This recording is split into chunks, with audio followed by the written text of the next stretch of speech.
A clock rises above Earth and begins to run faster. Another races through space and falls behind.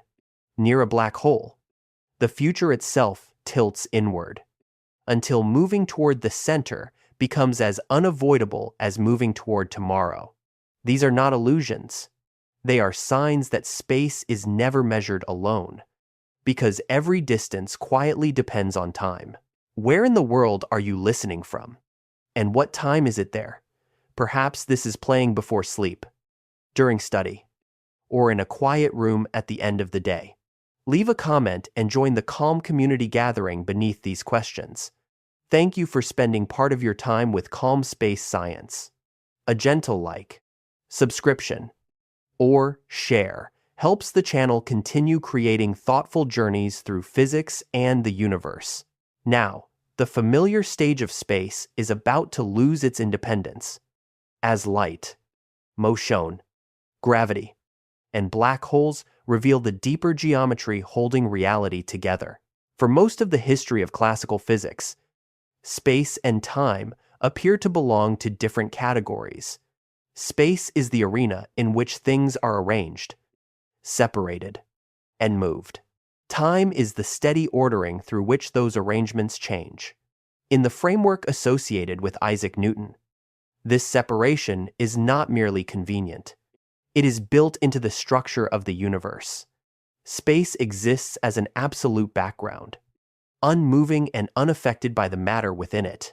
Time flows uniformly, independent of events, objects, or observers. A planet may accelerate, a pendulum may swing, and a beam of light may cross a room, yet the stage remains fixed, and the universal clock continues at the same rate everywhere. This picture is so natural that it seems almost unavoidable. Everyday experience encourages it. A table keeps the same length whether viewed from one side or another. A minute on one clock appears to match a minute on another. Trains, stones, clouds, and planets can be described by saying where they are and how their positions change as time passes. Within ordinary speeds and ordinary gravitational fields, this description works with remarkable power. Newtonian mechanics predicts falling bodies, planetary orbits, tides, projectiles, and machines with a precision that transformed science. Its success gives absolute space and absolute time the appearance of physical reality rather than mathematical convenience. In this older view, space resembles a vast invisible container. Objects occupy positions within it, but their presence does not alter its underlying structure.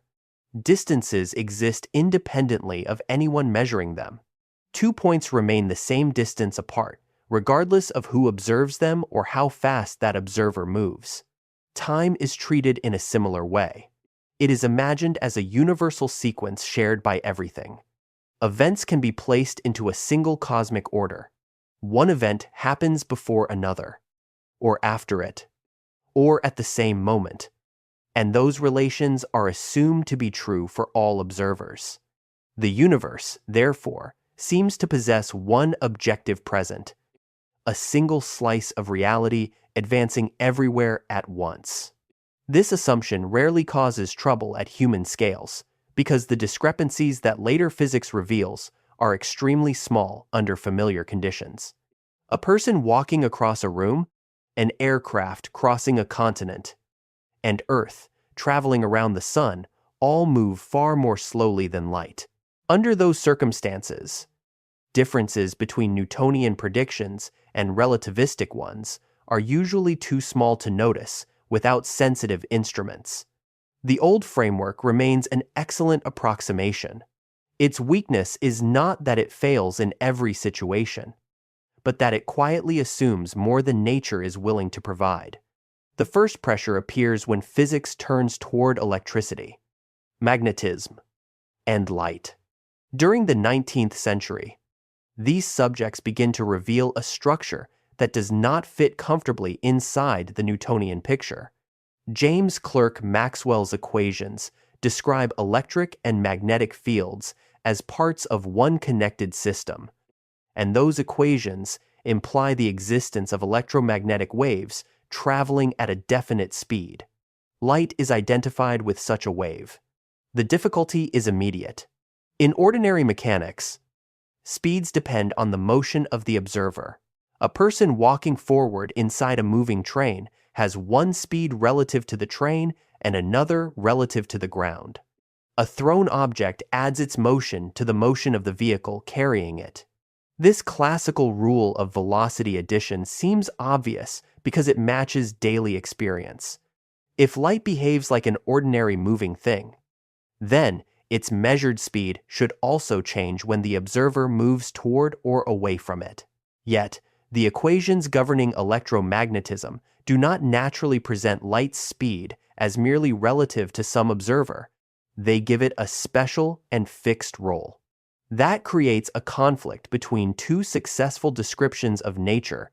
Newtonian mechanics rests on absolute time and ordinary velocity addition.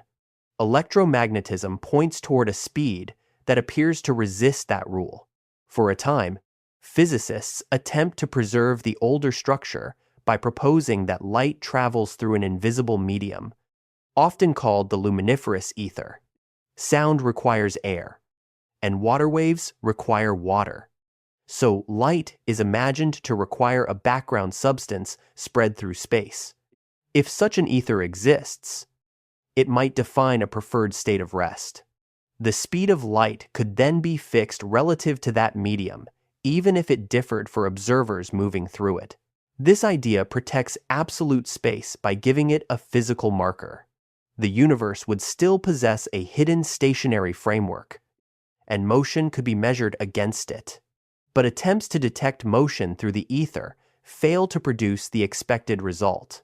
The most famous of these efforts, carried out by Albert Michelson and Edward Morley, compares light traveling in different directions as Earth moves through space. If Earth passes through a stationary ether, the light should encounter an ether wind, much as a moving boat encounters a current. The measured travel times should vary with direction. The expected difference does not appear. The null result does not by itself prove the full structure of relativity, but it deepens the problem. The supposed fixed background cannot be found where classical reasoning says it should reveal itself. Other theoretical adjustments follow. Lengths might contract through motion in the ether. Clocks might somehow alter their rates. Equations can be modified to hide the missing effect. Yet every repair adds complexity while leaving the underlying separation of space and time increasingly strained. The old picture remains useful, but it no longer appears fundamental. The critical point is not simply that one experiment challenges one theory. The deeper issue is that the measurement of space has always depended on time more than classical intuition admits. To measure speed, a distance must be compared with a duration. To measure the length of a moving object, the locations of its endpoints must be recorded at the same moment. To compare events at different places, clocks must be synchronized.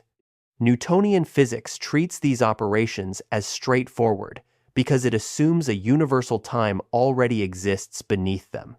Once that assumption becomes uncertain, spatial measurement also becomes uncertain.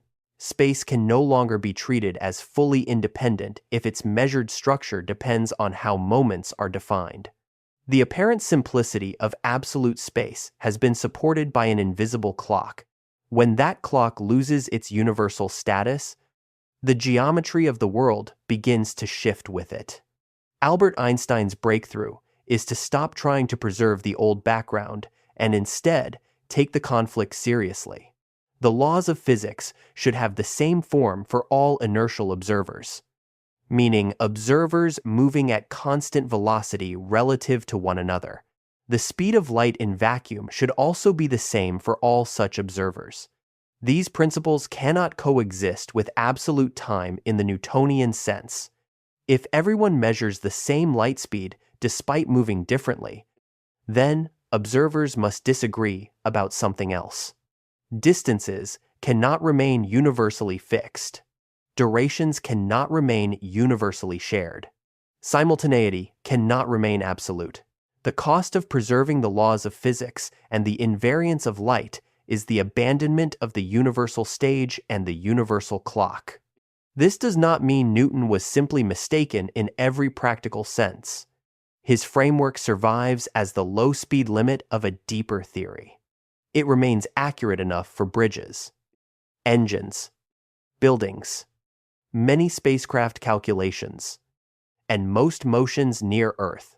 What changes is its status. Absolute space and absolute time are no longer the final architecture of reality. They become approximations that emerge when relative speeds are small compared with the speed of light and when gravitational effects are weak. The world of ordinary experience conceals the deeper connection because human motion occupies such a narrow range. Within that range, clocks remain nearly synchronized, lengths remain nearly unchanged, and the present appears universal. Only when light is placed at the center does the hidden dependency become visible. The old framework does not collapse because space becomes unreal or because time disappears. It collapses because neither can retain its classical meaning without the other. Space needs a definition of simultaneity before distances can be measured. Time needs a method of synchronization that depends on signals moving through space. Each concept reaches into the other. What once seemed like two independent foundations begins to look like two aspects of a single structure.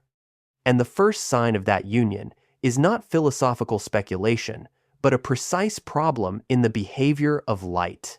The conflict becomes sharpest when two observers move differently and still measure the same beam of light. Under ordinary mechanics, this should not happen. If a train moves forward and a passenger throws a ball in the same direction, an observer beside the track measures the ball moving faster than the passenger does because the train's motion adds to the throw. The same reasoning seems as though it should apply to light. An observer moving toward a light source should measure the light approaching more quickly, while an observer moving away should measure it more slowly. Yet every successful test points elsewhere. In vacuum, light arrives with the same speed for every inertial observer, regardless of how the source or observer moves. This is not merely a strange feature of one particular experiment. It is a structural fact that forces physics to choose between the old rules of motion and the behavior of light. Classical mechanics assumes that observers share the same time. They may disagree about where an event occurs because their coordinate systems move relative to one another, but they agree on when it occurs and on how long processes last. Once that shared time is assumed, classical velocity addition follows naturally. Distances may change because positions are measured from different origins, yet durations remain common to all. So speeds transform by simple addition or subtraction. Light refuses this arrangement. Its speed remains unchanged even when the observer changes motion. And the only way to preserve that constancy is to allow measurements of space and time to change together. Einstein's move is therefore not to treat light as an exception traveling through a hidden substance. It is to treat the invariance of light as a clue about the architecture of measurement itself. The laws of physics take the same form in every inertial frame, and no inertial frame is singled out as the true state of rest. Alongside this, the speed of light in vacuum has the same measured value for all inertial observers. These two principles are simple to state, but their consequences reach into nearly every familiar idea about motion. They imply that observers in relative motion cannot agree on all distances, duration, and judgments of simultaneity. The disagreement is not caused by faulty instruments or delayed perception. Each observer can use accurate clocks, rigid measuring rods, and carefully controlled procedures. The difference belongs to the structure that relates their measurements. A useful way to see the pressure is through the problem of synchronizing distant clocks. Suppose an observer wants clocks at opposite ends of a long platform to show the same time. A light signal can be sent from the midpoint toward both ends. Because the observer is at rest relative to the platform, the signal travels equal distances and reaches both clocks together. The clocks can then be set according to that arrival. For another observer moving relative to the platform, however, the two ends do not remain equally placed around the emission point. One end moves toward the approaching signal while the other moves away from it. Since the moving observer also measures light at the same invariant speed in both directions, the two arrivals cannot be simultaneous in that observer's frame. The clocks that are synchronized for the platform observer are not synchronized for the moving observer. The difference cannot be repaired by declaring one perspective mistaken, because the same physical principles apply in both frames. The very method used to define a common present depends on motion. This is where light begins to dismantle absolute time. A universal clock would require a universal rule for determining which distant events occur together, but the invariance of light makes that rule frame dependent. Observers agree on local events, such as one clock hand passing one mark at one place. They disagree on the timing relation between separated events.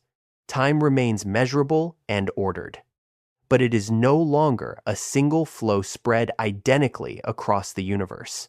It becomes part of a network of relations among observers, signals, and events. The same reasoning reaches directly into space. Measuring the length of a moving object requires the positions of its front and back to be recorded at the same time. If observers disagree about which distant measurements are simultaneous, they can also disagree about the object's length. Spatial distance is therefore not detached from temporal coordination. The apparent separation between where and when survives only when relative motion is slow enough that the differences become negligible. At speeds approaching that of light, the connection becomes unavoidable. The mathematical transformation that links inertial observers reflects this union. Instead of changing only spatial coordinates while leaving time untouched, the new transformation mixes the two. A change of frame alters the assigned position and the assigned time of an event. The amount of mixing depends on relative velocity and on the speed of light, which acts as the conversion scale joining spatial separation to temporal separation. This does not mean that space literally becomes time or that clocks become measuring rods. It means that the division of events into spatial and temporal components depends on the observer, while the deeper relation among those events remains consistent. What one observer describes mainly as a separation in space, another may describe as a combination of spatial separation and elapsed time. The speed of light marks the boundary that makes these descriptions compatible. It also explains why no material object can simply be accelerated through that boundary. As an object with mass gains speed, the energy required for further acceleration grows without limit as the light speed is approached. Light does not behave like an ordinary projectile because it occupies the invariant structure against which motion is organized. It is not that light happens to travel at one especially large speed while everything else follows the old rules. Rather, the existence of an invariant speed changes what a speed, a distance, and a duration mean. The old idea of adding velocities survives as a close approximation when all relevant speeds are small compared with light. At higher speeds, velocities combine through a different relation that always keeps the result below or equal to the invariant limit. This preserves causal order and prevents one observer from using ordinary motion to outrun a light signal in vacuum. The experimental support for this structure accumulates across many settings. Light from moving sources does not gain the source's speed in the classical way. Particles accelerated in laboratories behave according to relativistic transformations rather than Newtonian addition. High-precision clocks, transported at different velocities, accumulate different amounts of elapsed time. None of these effects stands alone as an isolated curiosity. Together, they show that the conflict is resolved not by altering light, but by altering the framework in which motion is measured. That shift is conceptually severe because time had seemed like the most stable element in physics. Positions might change, objects might accelerate, and forces might act. But time appeared to remain untouched beneath them all. Relativity removes that privilege. Duration becomes observer-dependent, just as position already was. Yet the theory does not dissolve reality into arbitrary perspectives. Observers can calculate precisely how their measurements differ. The disagreement follows exact laws, and each frame can translate its results into another. The universe becomes less absolute in its separate measurements, but more structured in the relations among them. This is the deeper role of light. It does not merely reveal that clocks behave strangely at high speed.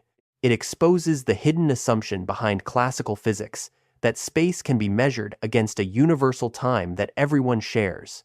Once light is required to have the same speed for all inertial observers, that assumption cannot survive. The definition of a second and the definition of a distance become entangled through the same physical constant. A light pulse crosses a measured span during a measured interval. But neither quantity retains an observer-independent meaning by itself. The invariance lies in the combined structure that later becomes spacetime. Einstein's theory therefore changes the question. Physics no longer asks how light moves through absolute space as universal time passes. It asks how different observers divide one physical sequence of events into space and time while agreeing on the laws that connect them. The old framework tries to save a fixed stage and a shared clock by giving light an unseen medium. The relativistic framework abandons both and keeps the observable principle. In doing so, it turns light from a traveler within the universe into a guide to the universe's geometry. What breaks is not the measurement of time alone. What breaks is the possibility of keeping time absolute while space remains independent. Because the same beam that fixes the limit of motion also binds the two measurements together. A moving clock does not merely appear slow because its signal takes longer to arrive. It records less elapsed time along its path. This distinction is central to special relativity, because it separates an optical delay from a physical difference in duration. Two clocks can begin together, follow different motions, reunite, and display different readings even after every communication delay has been removed. The effect is called time dilation, but the name can sound more mysterious than the mechanism. At its core lies the same invariant speed of light that disrupted absolute time. If all inertial observers measure light traveling at the same speed, then the intervals used to describe moving processes cannot remain identical across frames. A clock is any repeating physical process that can count duration, a swinging pendulum, an oscillating atom, a decaying particle, or a pulse of light bouncing between mirrors. Relativity does not single out one type as uniquely affected. Every reliable clock follows the same geometry. To see why, consider an ideal light clock made from two mirrors facing one another. A pulse travels between them, and each round trip marks a tick.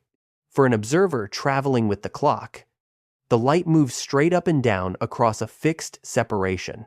For another observer who sees the entire clock moving sideways, the pulse follows a diagonal path. The mirrors shift while the light is in flight, so the pulse crosses a longer route between one reflection and the next. Yet, its speed cannot increase. The only remaining quantity that can differ is the elapsed time between ticks. The moving clock must therefore tick more slowly relative to the observer for whom it is moving. This conclusion does not depend on the clock being built from light. The light clock simply makes the geometry visible. If atomic clocks behaved differently from mechanical clocks, or if biological processes ignored the effect. Then observers could identify absolute motion by comparing systems that would violate the relativity principle. Instead, every physical process carried with the moving frame slows by the same factor when described from another inertial frame. Chemical reactions proceed more slowly. Oscillations take longer. Unstable particles survive longer. The moving observer does not feel slowed, because all local processes remain synchronized with one another. A heartbeat, a clock, and a train of thought continue normally within that frame. Time dilation appears only when clocks following different paths are compared. This makes the effect reciprocal in a precise way. Two inertial observers moving uniformly relative to one another can each describe the other's clock as running slowly. That sounds contradictory, only if there is still an assumption that one hidden universal time must decide whose clock is truly slower. In special relativity, no such background clock exists. Each observer uses a different division of spacetime into space and time, and each judgment about the distant moving clock is tied to that frame's definition of simultaneity. The apparent symmetry changes when the observers reunite. Because reunion requires at least one of them to change inertial frames, the path through spacetime is no longer symmetric. One clock may remain in a single inertial frame while another accelerates, turns around, and returns. When they meet again, the clocks can be placed side by side, and the one that followed the altered path records less proper time. Proper time is the duration measured by a clock along its own world line. It is not an illusion or a perspective error. It is the amount of time physically accumulated along that particular route through spacetime. The familiar twin scenario expresses this result through human lives. But the underlying physics requires no story.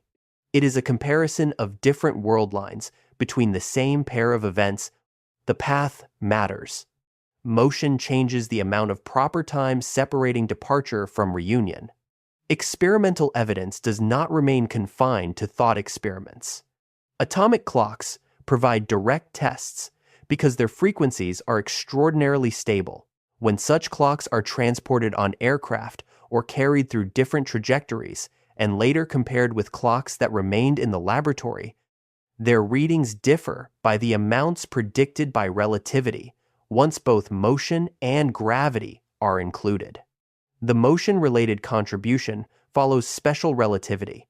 The clock that moves faster relative to the chosen frame accumulates slightly less time. The gravitational contribution belongs to general relativity and can work in the opposite direction depending on altitude. The measurements are delicate because the effects at aircraft speeds are tiny. But modern clocks are sensitive enough to reveal them. Similar comparisons appear in satellites, navigation systems, particle accelerators, and precision laboratories.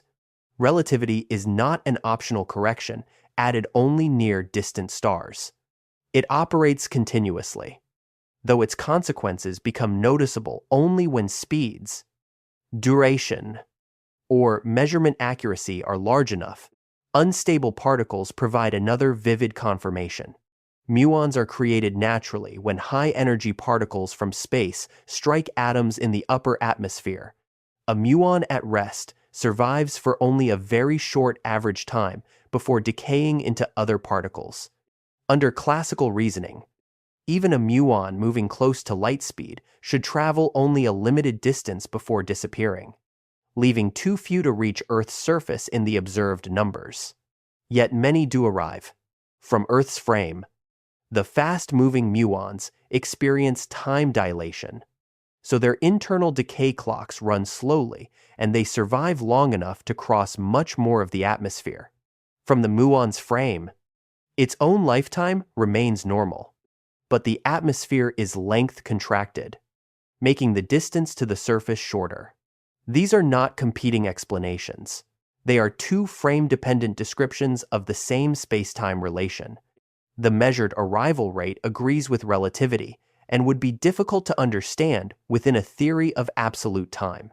Particle accelerators repeat the lesson under controlled conditions. Unstable particles, moving at speeds close to that of light, persist longer in the laboratory than identical particles at rest. Their extended lifetimes follow the same factor that governs moving clocks. The effect grows as speed increases. At everyday velocities, the difference is so small that Newtonian time appears universal. Near light speed, the divergence becomes substantial. A traveler moving sufficiently fast could experience far less proper time than observers who remained behind. Although accelerating a massive object to the speed of light itself is forbidden by the growing energy requirement, this possibility is sometimes described as travel into the future. But the phrase can obscure the ordinary structure involved. Every object moves toward later events along its world line. High-speed motion simply allows different paths between departure and reunion to contain different amounts of elapsed time. Nothing jumps outside causality. No clock runs backward. The geometry permits unequal aging without requiring a universal present. That absence of a common clock reaches beyond machines and particles. In Newtonian physics, the universe can be imagined as evolving from one shared moment to the next. Every event belongs to a unique cosmic now, whether or not information about it has arrived. Special relativity removes that universal ordering for spatially separated events. Each inertial observer constructs a time coordinate suited to that state of motion, and different observers slice spacetime into simultaneous moments differently. Local clocks remain meaningful. Proper time remains measurable. Causal order remains secure when events can influence one another. What disappears is the idea that all of reality advances according to one master rhythm. Even the phrase "a clock is moving" requires a frame of reference. There is no motion through space relative to absolute space, because no such preferred structure has been detected within special relativity. A clock moves relative to another observer or another chosen frame. Its rate is compared according to that relation. This does not make time subjective in the everyday sense. The results are objective, reproducibly, and mathematically connected. Observers who know their relative motion can predict one another's measurements and agree on the readings when clocks reunite. Relativity replaces universal duration with invariant rules for comparing durations. The change is subtle but profound. Time is no longer an invisible river carrying every object at the same rate. It is measured along trajectories, shaped by motion, and inseparable from the spatial path an object takes. A clock does not sit outside the universe recording a background flow. It is part of the physical system whose history it measures. Once motion can alter elapsed time, there can be no single clock against which every process in the cosmos is judged. There are only local clocks, their world lines, and the exact transformations that relate them. The old universal time has not been hidden somewhere beyond observation. It has been replaced by a geometry in which each path carries its own duration, and that duration becomes one of the clearest signs that space and time are already functioning as one structure. Length seems more solid than time because it can be marked on an object, compared with a ruler, and checked again. A rod placed on a table appears to possess a definite size, whether anyone watches it or not. Classical physics turns that intuition into a general rule. The distance between 2 points is assumed to remain the same for every observer, even when the observer moves. Relativity removes that certainty, not by making objects physically vague, but by changing what a measurement of length requires.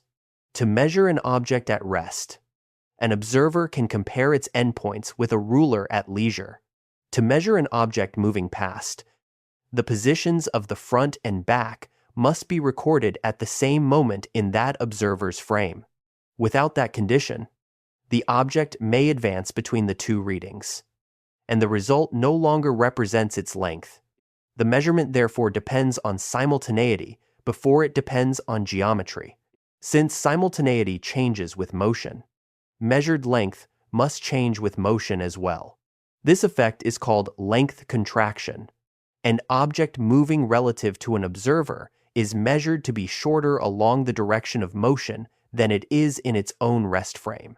The rest length, sometimes called proper length, is the distance between the endpoints measured in the frame where the object is stationary. That length is the largest value assigned to the object by inertial observers. Any observer who sees the object moving measures a smaller distance along its direction of travel. The contraction grows as relative speed increases and becomes significant only when that speed approaches the speed of light. At everyday velocities, the difference is far too small to notice. So, ordinary objects preserve the appearance of fixed dimensions. The result does not mean that a moving rod feels compressed within its own frame. Every local ruler carried alongside it contracts by the same relativistic relation when described from another frame, while all local measurements made with those rulers remain normal. The object does not experience internal stress merely because another observer assigns it a shorter length. Mechanical compression would involve forces and changes detectable within the object's rest frame. Relativistic contraction is different. It arises from how a moving observer defines the simultaneous positions of separated endpoints. This distinction is essential because it prevents length contraction from being treated as a visual illusion or a hidden squeezing force. It is a difference in spacetime measurement. Consider a long train passing a platform. An observer on the train measures its length by using marks fixed to the train, with the front and rear both at rest relative to those marks. The platform observer must determine where the two ends are at one platform time. Because the train is moving, the platform's simultaneous measurement selects a different pair of events than the train observer's measurement. Each event is a combination of a place and a time. The front of the train at one moment and the rear at that same platform moment define the contracted length. The train observer chooses a different definition of same moment across the train and therefore pairs the rear event with a different front event. Both measurements are correct within their respective frames. They are not measuring one universal spatial slice because no universal slice exists. What appears at first to be a disagreement about the size of an object is more accurately a disagreement about which events belong together in the measurement. This explains why visual appearance should not be confused with relativistic length. Light from different parts of a rapidly moving object reaches an eye or camera at different times, producing additional distortions. A photograph can show effects related to travel time, perspective, and apparent rotation. Length contraction, however, is defined through coordinated measurements within a frame, not through the shape of a single image. The theory concerns what calibrated observers with synchronized clocks and known positions determine after correcting for signal delay. Once those procedures are applied, the moving object has a reduced measured length along its motion. The effect is reciprocal in the same sense as time dilation. If two identical spacecraft pass each other at constant relative velocity, each can describe the other as length contracted. Neither contradiction nor physical deformation follows. Because each spacecraft uses a different set of simultaneous events to define the other's length. The symmetry is part of inertial relativity. No experiment performed entirely within one uniformly moving spacecraft can reveal that it possesses an absolute motion. Its own rulers, clocks, and local laws behave normally. Only comparisons between frames reveal the transformed distances and durations. Length contraction also clarifies the atmospheric muon evidence. From Earth's frame, Fast muons survive longer because their internal processes are time-dilated. From the muon's frame, the muon's lifetime is ordinary, but the thickness of the atmosphere along its motion is contracted. A distance that appears too large to cross before decay in classical physics becomes short enough in the muon frame. The two descriptions differ in their separate assignments of time and space, yet they predict the same arrival events at Earth's surface. This agreement shows why neither time dilation nor length contraction is an isolated effect. They are complementary parts of one transformation. The balance between them preserves the invariant structure beneath observer-dependent measurements. The dependence of length on motion does not imply that every distance is arbitrary. Observers can calculate exactly how their measurements relate. The contraction factor depends only on relative velocity and the invariant speed of light. There is no freedom to assign any length at will. Once the frame, the object's rest length, and the relative motion are known, the result is fixed. Relativity replaces absolute distance with lawful distance. It removes the idea that space carries one universal geometry of simultaneous separations while preserving exact relationships among all valid measurements. This matters even for empty space. The distance between two locations is not fully defined until the frame and measurement procedure are specified. If the locations are at rest relative to one another, their separation can be assigned a proper length within that shared frame. If they move relative to an observer, the observer's spatial separation depends on which events at those locations are selected as simultaneous. A spatial coordinate therefore cannot be detached from a temporal coordinate. The phrase distance at a given time is not an optional refinement. It is part of the definition. In Newtonian physics, time enters such a phrase without attracting attention because everyone is assumed to share the same given time. Relativity exposes the hidden dependence by denying that assumption. The geometry of a frame is built from clocks as well as rulers. A network of observers determines positions by placing clocks throughout space, synchronizing them according to light signals, and recording where and when events occur. Change the motion of that network, and its clocks synchronize differently. The spatial distances it assigns to moving systems change accordingly. Space is not measured first and then supplemented by time. The two are constructed together through the operational meaning of coordinates. Even the modern definition of the meter reflects this connection. Distance is tied to the distance light travels in vacuum during a specified fraction of a second. This practical definition does not by itself prove relativity, but it expresses the deep role of the invariant light speed in linking units of space and time. A length can be realized through a duration, and a duration can be distributed across space through light-based synchronization. The two systems of measurement are no longer independent conventions resting on separate physical foundations. They are joined by the same constant that governs causal propagation. At lower speeds, this union remains hidden because the relativity of simultaneity and length contraction are tiny. A highway, a laboratory bench, or a planetary orbit can often be treated as though all relevant observers agree on distances. That approximation is extraordinarily useful, but it should not be mistaken for the underlying rule. At high relative speed, the old picture fails in a coordinated way. Moving clocks accumulate different durations. Moving objects possess different measured lengths. Distant events lose a universal same moment.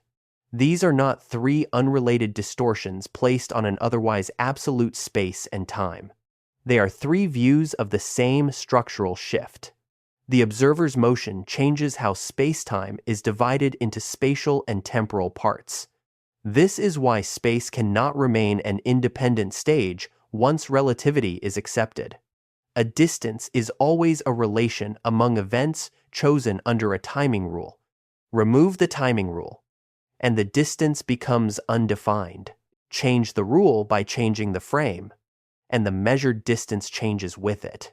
The solid rod still exists.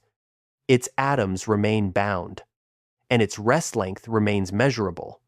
But no observer-independent spatial length extends across all frames. What persists is not one absolute size. What persists is the precise spacetime relation that allows every differing measurement to fit into the same physical account. Two flashes strike opposite ends of a railway line, and the entire problem of absolute space begins to narrow into a question about timing. An observer standing at the midpoint of the track receives the two flashes together and concludes that the strikes were simultaneous in the railway frame. A second observer, moving along the track, reaches the light from one strike before the light from the other. That difference alone is not enough to decide anything, because unequal arrival times can result simply from motion toward one signal and away from the other. The deeper step is to account for the observer's motion while preserving the invariant speed of light. Once that is done, the moving observer still does not assign the strikes the same time. The events that are simultaneous for the railway observer are separated in time for the traveler. This is the relativity of simultaneity, and it reaches further than the behavior of clocks. It removes the possibility of a single cosmic present and reveals why spatial measurement cannot be defined without a temporal rule. In ordinary life, simultaneity seems obvious because signals travel so quickly compared with human motion, and because familiar distances are small. When two lamps switch on in the same room, the difference in light travel time is negligible. When distant clocks are compared, the delay can be calculated and ignored without threatening the belief that one common time lies beneath the correction. Newtonian physics formalizes that intuition. It assumes that all observers can agree on which distant events occur together.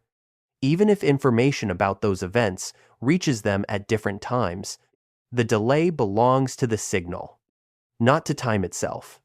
Special relativity changes this division.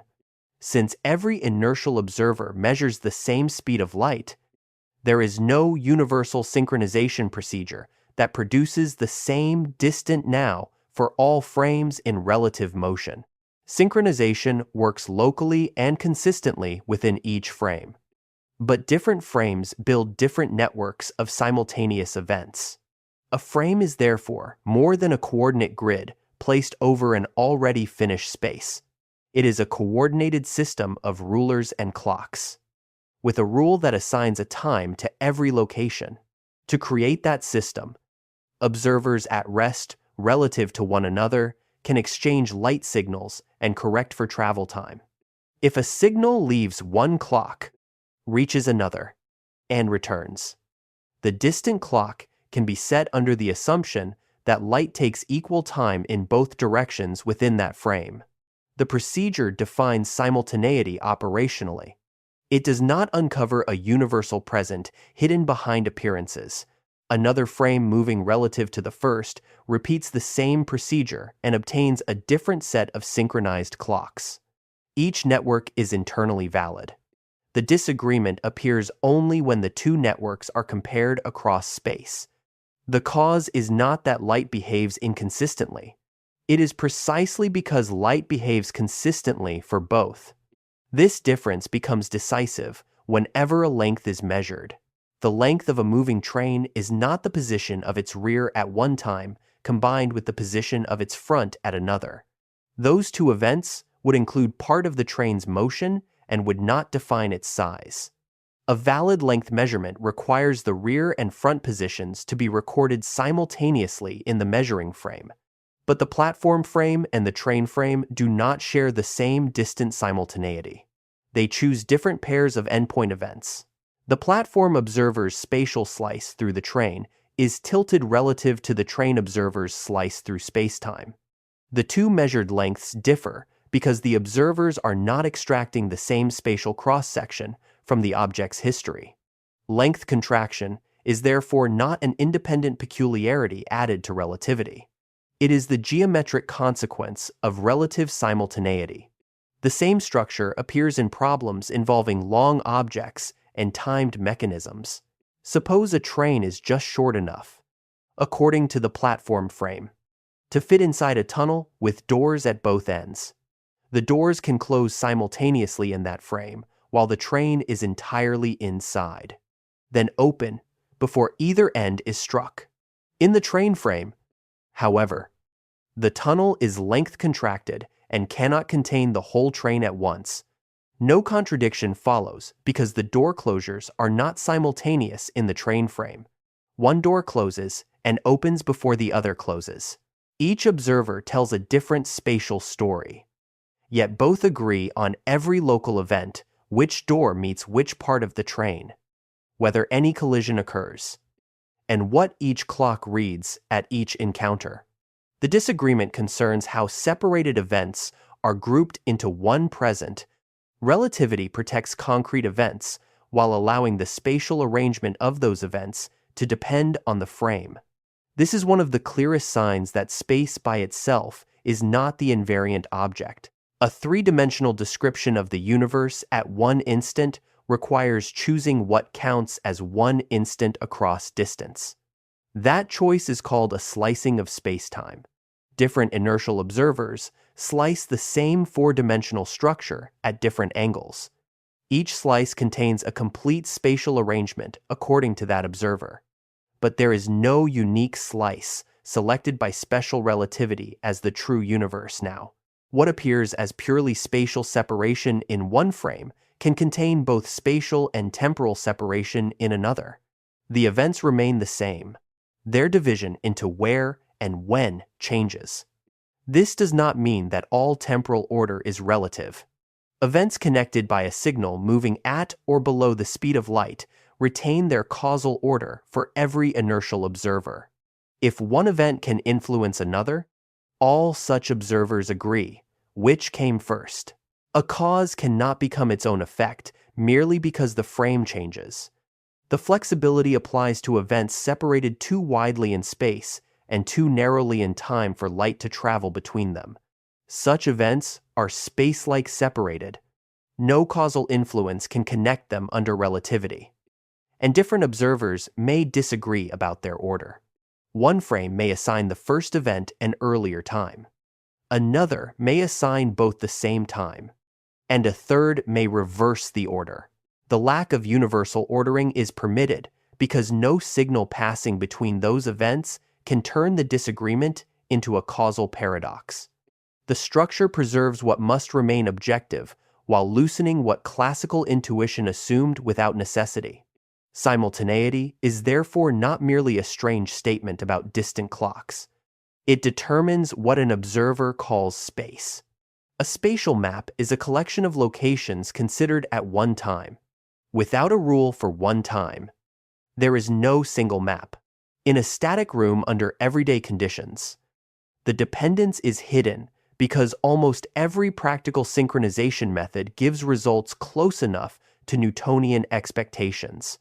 Across astronomical distances or near light speed, the hidden assumption becomes measurable. A distant star does not possess one observer-independent present that can be paired uniquely with the present near Earth. Different states of motion select different distant events as simultaneous with a local event. The effect may be small for slowly moving observers over modest distances, but it can become large when the separation is vast. The concept of now, treated casually in daily life, extends across space only after a frame has been chosen. This creates an important limit on statements about what currently exists elsewhere. A galaxy millions of light-years away is observed through ancient light. But even after correcting for that travel delay, assigning a present state to the galaxy requires a convention of simultaneity. Relativity does not prevent useful cosmic time coordinates from being defined. Cosmology often uses a natural time associated with the large-scale expansion of the universe and with observers moving along the average flow of matter. That coordinate is extremely valuable. but it arises from the physical symmetry of a particular cosmological model rather than restoring Newton's absolute time. In more general situations, especially in curved spacetime, constructing one global present may be difficult or impossible. The lesson from special relativity remains a spatial slice is a chosen organization of events, not an observer-free foundation. This is the deeper reason. The statement that space cannot be described independently of time contains a real scientific insight, even though it is not itself a formal law. Distance requires endpoints. The length of a moving system requires endpoint events selected at the same time. The meaning of the same time depends on motion. Therefore, the measured spatial relation depends on temporal structure. Remove time entirely, and the operational definition of space loses the condition that distinguishes an object's extent from its movement. Preserve time but insist that it is universal, and the invariant speed of light becomes impossible to maintain. The theory does not merely place clocks beside rulers. It shows that the ruler's result already contains a decision made by the clocks. By the time simultaneity becomes relative, absolute space has lost its final support. It can no longer be imagined as a complete arrangement existing identically for every observer at one universal moment. What remains is a set of events whose relations are more fundamental than any one division into space and time. And the path toward four-dimensional spacetime is no longer a matter of mathematical elegance alone. It has become necessary because the present itself will not stay fixed. Hermann Minkowski's contribution begins with a change in geometry rather than a new experiment. Einstein's special relativity had already shown that observers in relative motion disagree about distances, duration, and simultaneity, while still agreeing on the underlying laws of physics. Minkowski recognized that these transformations become clearer when space and time are not treated as separate containers, but as coordinates within one four-dimensional structure. Three coordinates locate an event in space, while a fourth locates it in time. An event is not an object and not a duration. It is something that happens at one place and one moment, such as the emission of a light pulse, the collision of two particles, or the arrival of a signal at a detector. Without the spatial coordinates, the event has no location. Without the temporal coordinate, it has no position in the sequence of physical change. The description is incomplete unless both are present. This may sound like a formal way of stating the obvious, but the shift is more radical than it first appears. In Newtonian physics, an event can be placed inside absolute space and assigned a time from an independent universal clock. The two labels are attached from separate systems. In Minkowski's geometry, they belong to one coordinate description, and a change of inertial frame mixes them. A different observer does not merely relabel the same space while leaving time untouched.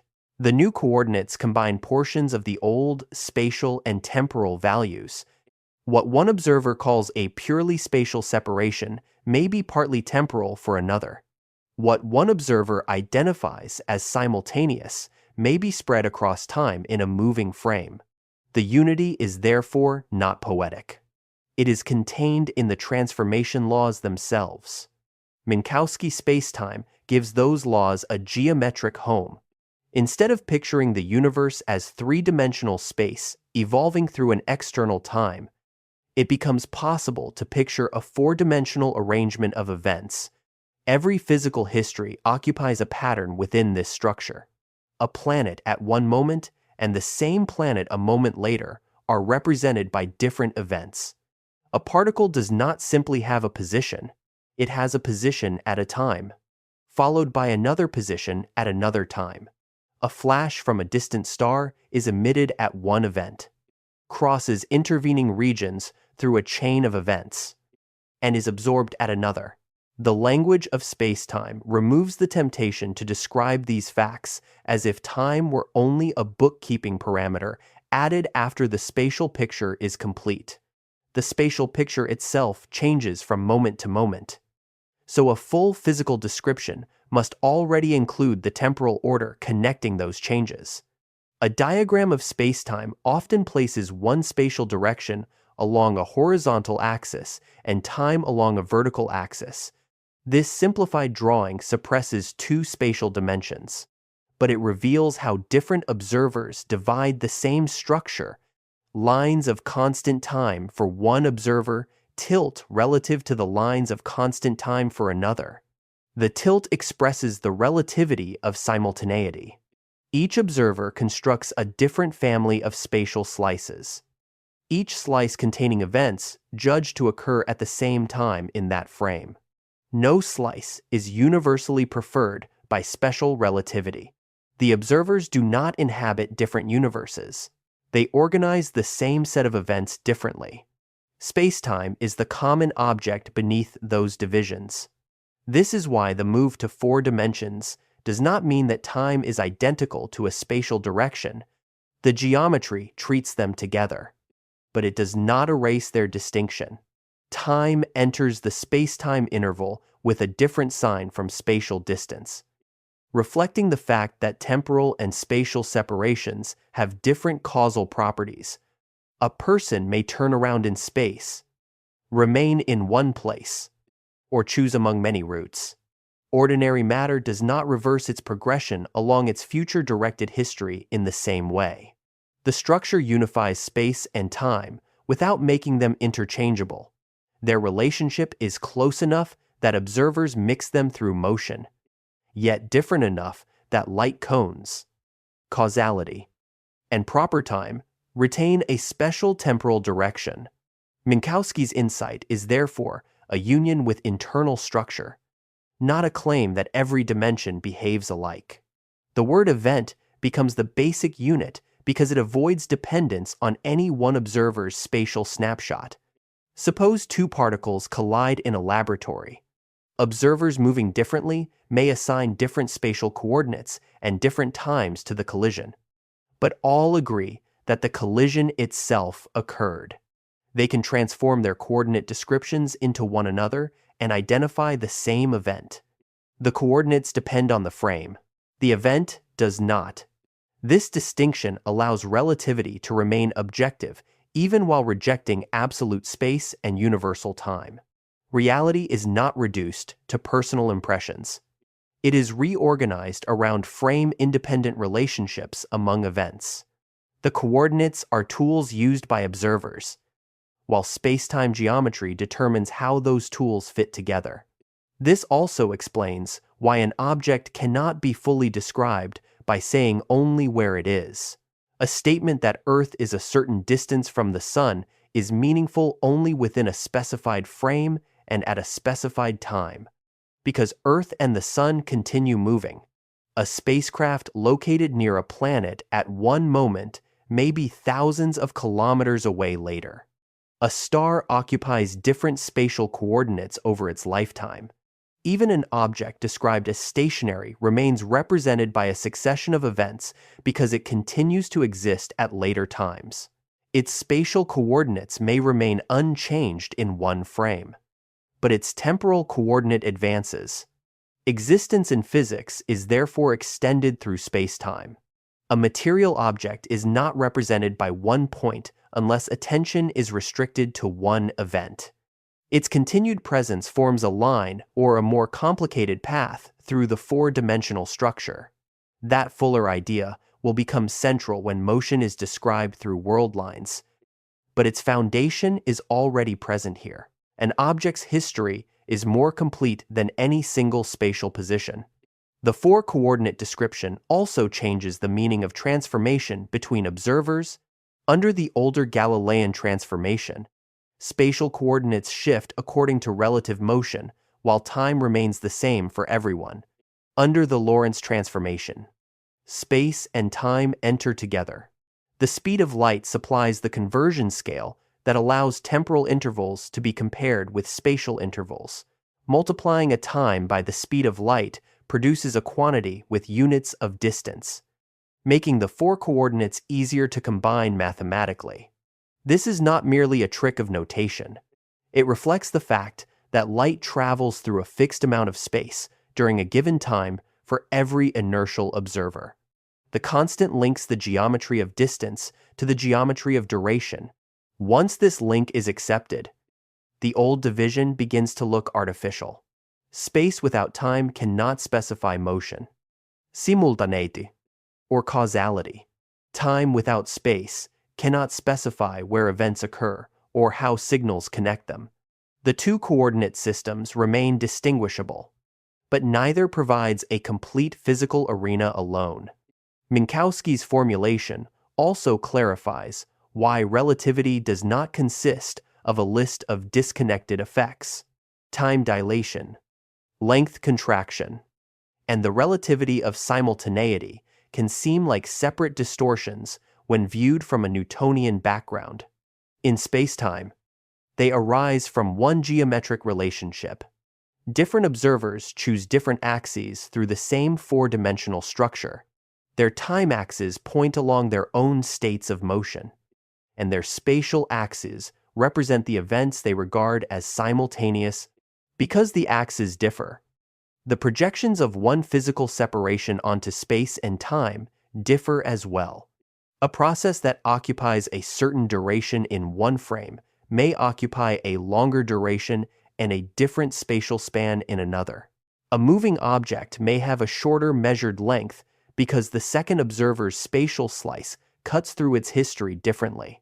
The phenomena are linked because they are consequences of one change in perspective within spacetime.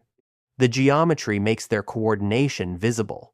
This viewpoint does not require imagining the future as a fixed object in a philosophical sense.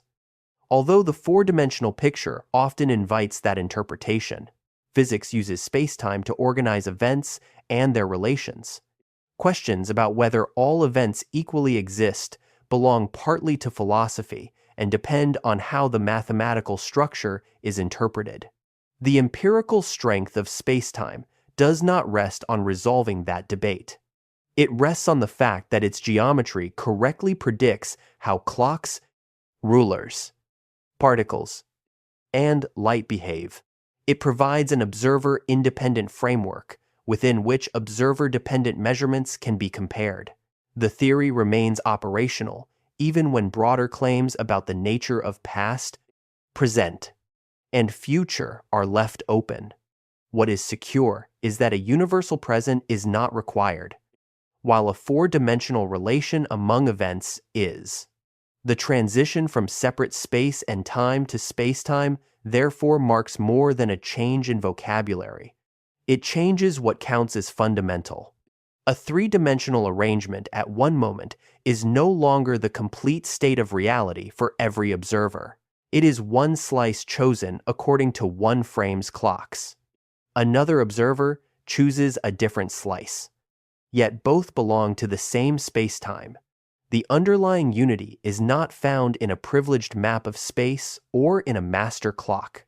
It is found in the full network of events and in the invariant relationships connecting them. From this point onward, the central question is no longer whether space and time influence one another.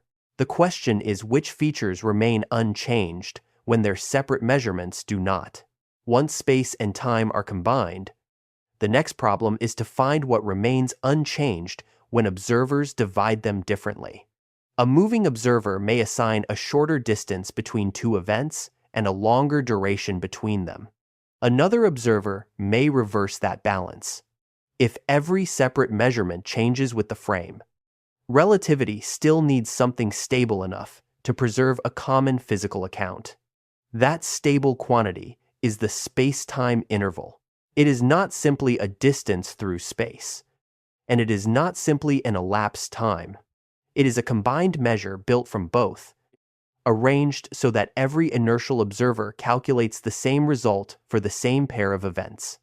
The interval is the geometric core of special relativity because it identifies what belongs to the events themselves rather than to one observer's choice of coordinates.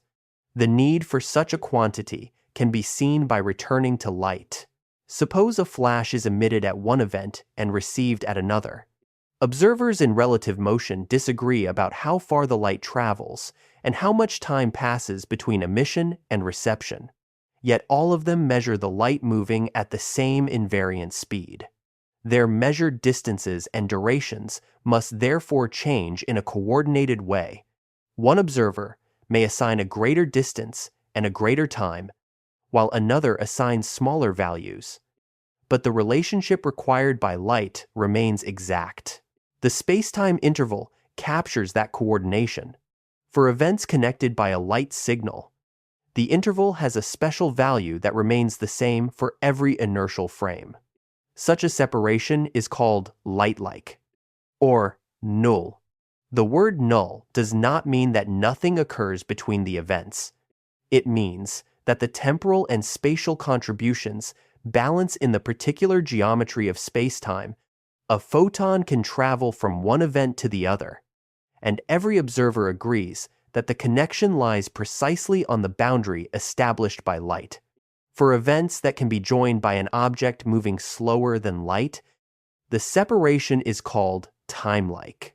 In that case, there is a frame in which both events occur at the same spatial location, but at different times. A clock traveling from the first event to the second can record a proper time between them. That proper time is directly related to the invariant interval. Different observers may describe the clock as moving through different distances and may assign different coordinate durations to its journey. But when the clock arrives, its reading reflects the path it actually followed through spacetime. The interval provides the common structure that allows those descriptions to agree on the physical result. For events too widely separated in space, for light to travel between them during the available time, the separation is called space-like.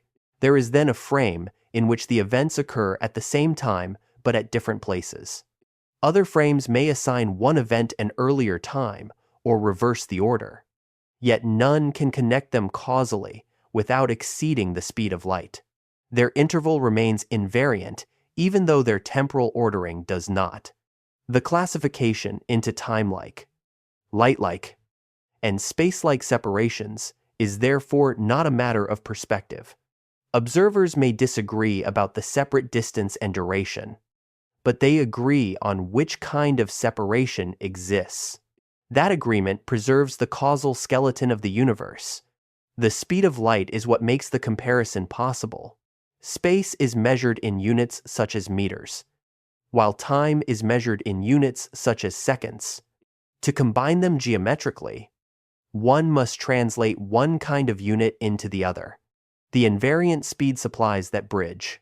A duration multiplied by the speed of light can be expressed as a distance, showing how far light would travel during that interval. This does not reduce time to space. It places them on comparable scales within one geometry. The role of light is therefore deeper than setting the speed of one kind of signal. It fixes the conversion between the spatial and temporal parts of spacetime and determines how the two must transform together. In ordinary Euclidean geometry, the distance between 2 points remains unchanged when a coordinate grid is rotated. The horizontal and vertical components change, but the total distance does not. Minkowski spacetime possesses an analogous invariance, though its geometry differs because time contributes with an opposite sign from the spatial dimensions. That difference is not a technical inconvenience. It is what creates the distinction between time-like and space-like relations and gives light its boundary role. A rotation in ordinary space mixes spatial directions. A change between inertial frames, sometimes described as a rotation of a different geometric kind, mixes space and time while preserving the space-time interval. The comparison is useful as long as the difference in geometry is kept clear. An observer changing direction in ordinary space does not alter causal order. An observer changing inertial frame changes the division between space and time but cannot change whether two events can influence one another. The interval is also why time dilation and length contraction fit together without contradiction. When observers disagree about the duration between two events, they must disagree about the spatial separation in just the right way to preserve the combined measure. If two events occur at the same place for one observer, that observer measures the proper time between them. Another observer sees the events occur at different places because the clock carrying them is moving.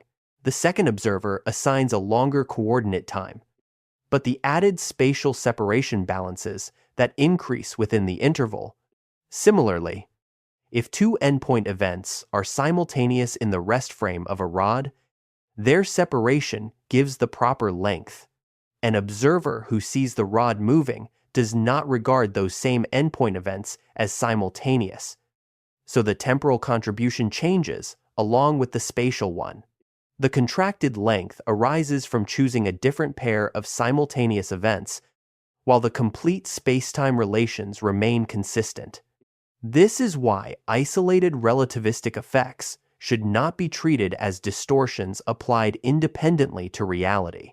They are projections of one invariant geometry into different frames. The interval also gives precision to the idea that events are more fundamental than coordinates. Coordinates can be changed by choosing another origin, another orientation, or another state of motion. The numerical labels assigned to an event shift accordingly, but the interval between two events survives those changes. It plays a role similar to the ordinary distance between two landmarks on a map. Different maps may use different grids, but the physical separation does not depend on the labels. In spacetime, the invariant separation includes causal and temporal information that no purely spatial map can preserve. This makes it possible for observers to translate their descriptions without choosing one as uniquely real. Each frame supplies a valid set of coordinates. The interval supplies the common geometry that all frames reveal from different directions. A network of intervals can describe much of the structure of spacetime without appealing to a universal clock or a preferred state of rest. It determines which events may be connected by matter, which may be connected only by light, and which remain outside one another's causal reach. It determines the proper time along inertial motion and supports the predictions tested by particle lifetimes and precision clocks. It also prepares the transition to general relativity, where spacetime may be curved, and the rule for calculating intervals can vary from place to place according to the gravitational field. Even there, the local interval remains central. Small regions of curved spacetime resemble the flat geometry of special relativity closely enough for local clocks and rulers to retain their meaning. Gravity changes the geometry, but it does not restore separate absolute space and time. Instead, it makes their union more dynamic. There is a restraint built into this picture. The spacetime interval is not directly visible as a substance, and spacetime should not be imagined too literally as a material fabric. It is a geometric structure inferred from the lawful relationships among events, clocks, rulers, light signals, and trajectories. Its strength lies in prediction and consistency. When observers compare measurements, the interval explains how apparent disagreements preserve one shared physical order. It replaces the old absolutes with something subtler. Space alone is not invariant. Time alone is not invariant. Their particular combination is. That shift reveals the hidden law suggested by the title more accurately than the title can state it. Modern physics does not prove through one formal command that space is forbidden from existing without time. It shows that the measurable geometry of events cannot preserve its observer-independent structure unless spatial and temporal separations are treated together. Beneath changing lengths and changing durations lies one quantity that does not belong to space or time separately, and the existence of that invariant is what turns their union from a useful description into the framework of relativity itself. Every object leaves a continuous trace through spacetime, even when it appears perfectly still. In a spatial photograph, a resting clock occupies one place. In a spacetime description, that same clock exists at one event, then at another, then at another, forming a line through the succession of moments. This path is called a world line. It records not only where the clock is, but how its entire history is arranged through the four-dimensional structure. A planet follows a curved world line around its star. A spacecraft traces another as it accelerates, coasts, and turns. A person standing in one room follows a world line that changes little in space, but continues steadily into later events. The concept removes the last temptation to treat motion as a pattern drawn only across space. A spatial trajectory is merely the projection of a fuller path. It shows where an object goes while suppressing the time required to get there. A world line keeps both together, and that combined history determines how much time the object itself experiences. The simplest world line belongs to an object moving at constant velocity in flat spacetime. On a diagram, with time rising upward and one direction of space running sideways, an object at rest follows a vertical line. An object moving uniformly follows a tilted line because its spatial position changes as time advances. Light follows a more extreme path that forms the boundary between possible material motion and causally disconnected separation. The exact angle drawn on a page depends on the chosen scale, but the physical distinction does not. Material objects have time-like world lines. Light follows null world lines. No massive object can be pushed until its path becomes light-like, because reaching that limit would require unbounded energy. These geometric categories turn motion into more than speed through space.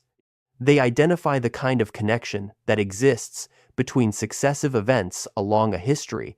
Proper time is measured along a time-like world line. It is the time displayed by a clock that travels with the object from one event to another. If two clocks meet, separate, follow different routes, and meet again, each records the proper time along its own world line. Their final readings need not match. The difference is not caused by one clock malfunctioning. It arises because spacetime assigns different lengths of proper time to different paths. In ordinary space, two routes between the same places can have different lengths. In spacetime, two routes between the same events can contain different amounts of elapsed time.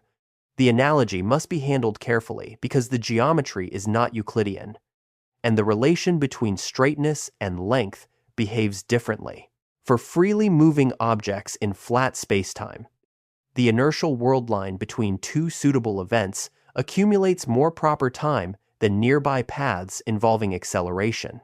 The clock that departs changes motion, and returns generally records less time than the clock that remains inertial. This is the geometric core of the twin effect. Acceleration matters because it changes the traveler's world line and breaks the symmetry between the routes. But the accumulated difference is determined by the full path through spacetime. The result can be calculated without imagining time as a substance that slows inside a machine. Each clock simply measures the duration built into its own history. A stationary object, therefore, does not stop moving in the broader spacetime sense. Its position may remain fixed in one frame. Yet its world line continues from earlier events to later ones. It advances through time even when it does not cross the room. This statement is sometimes expressed by saying that every object moves through spacetime, but the phrase can become misleading if treated as though there were an external time in which spacetime motion occurs.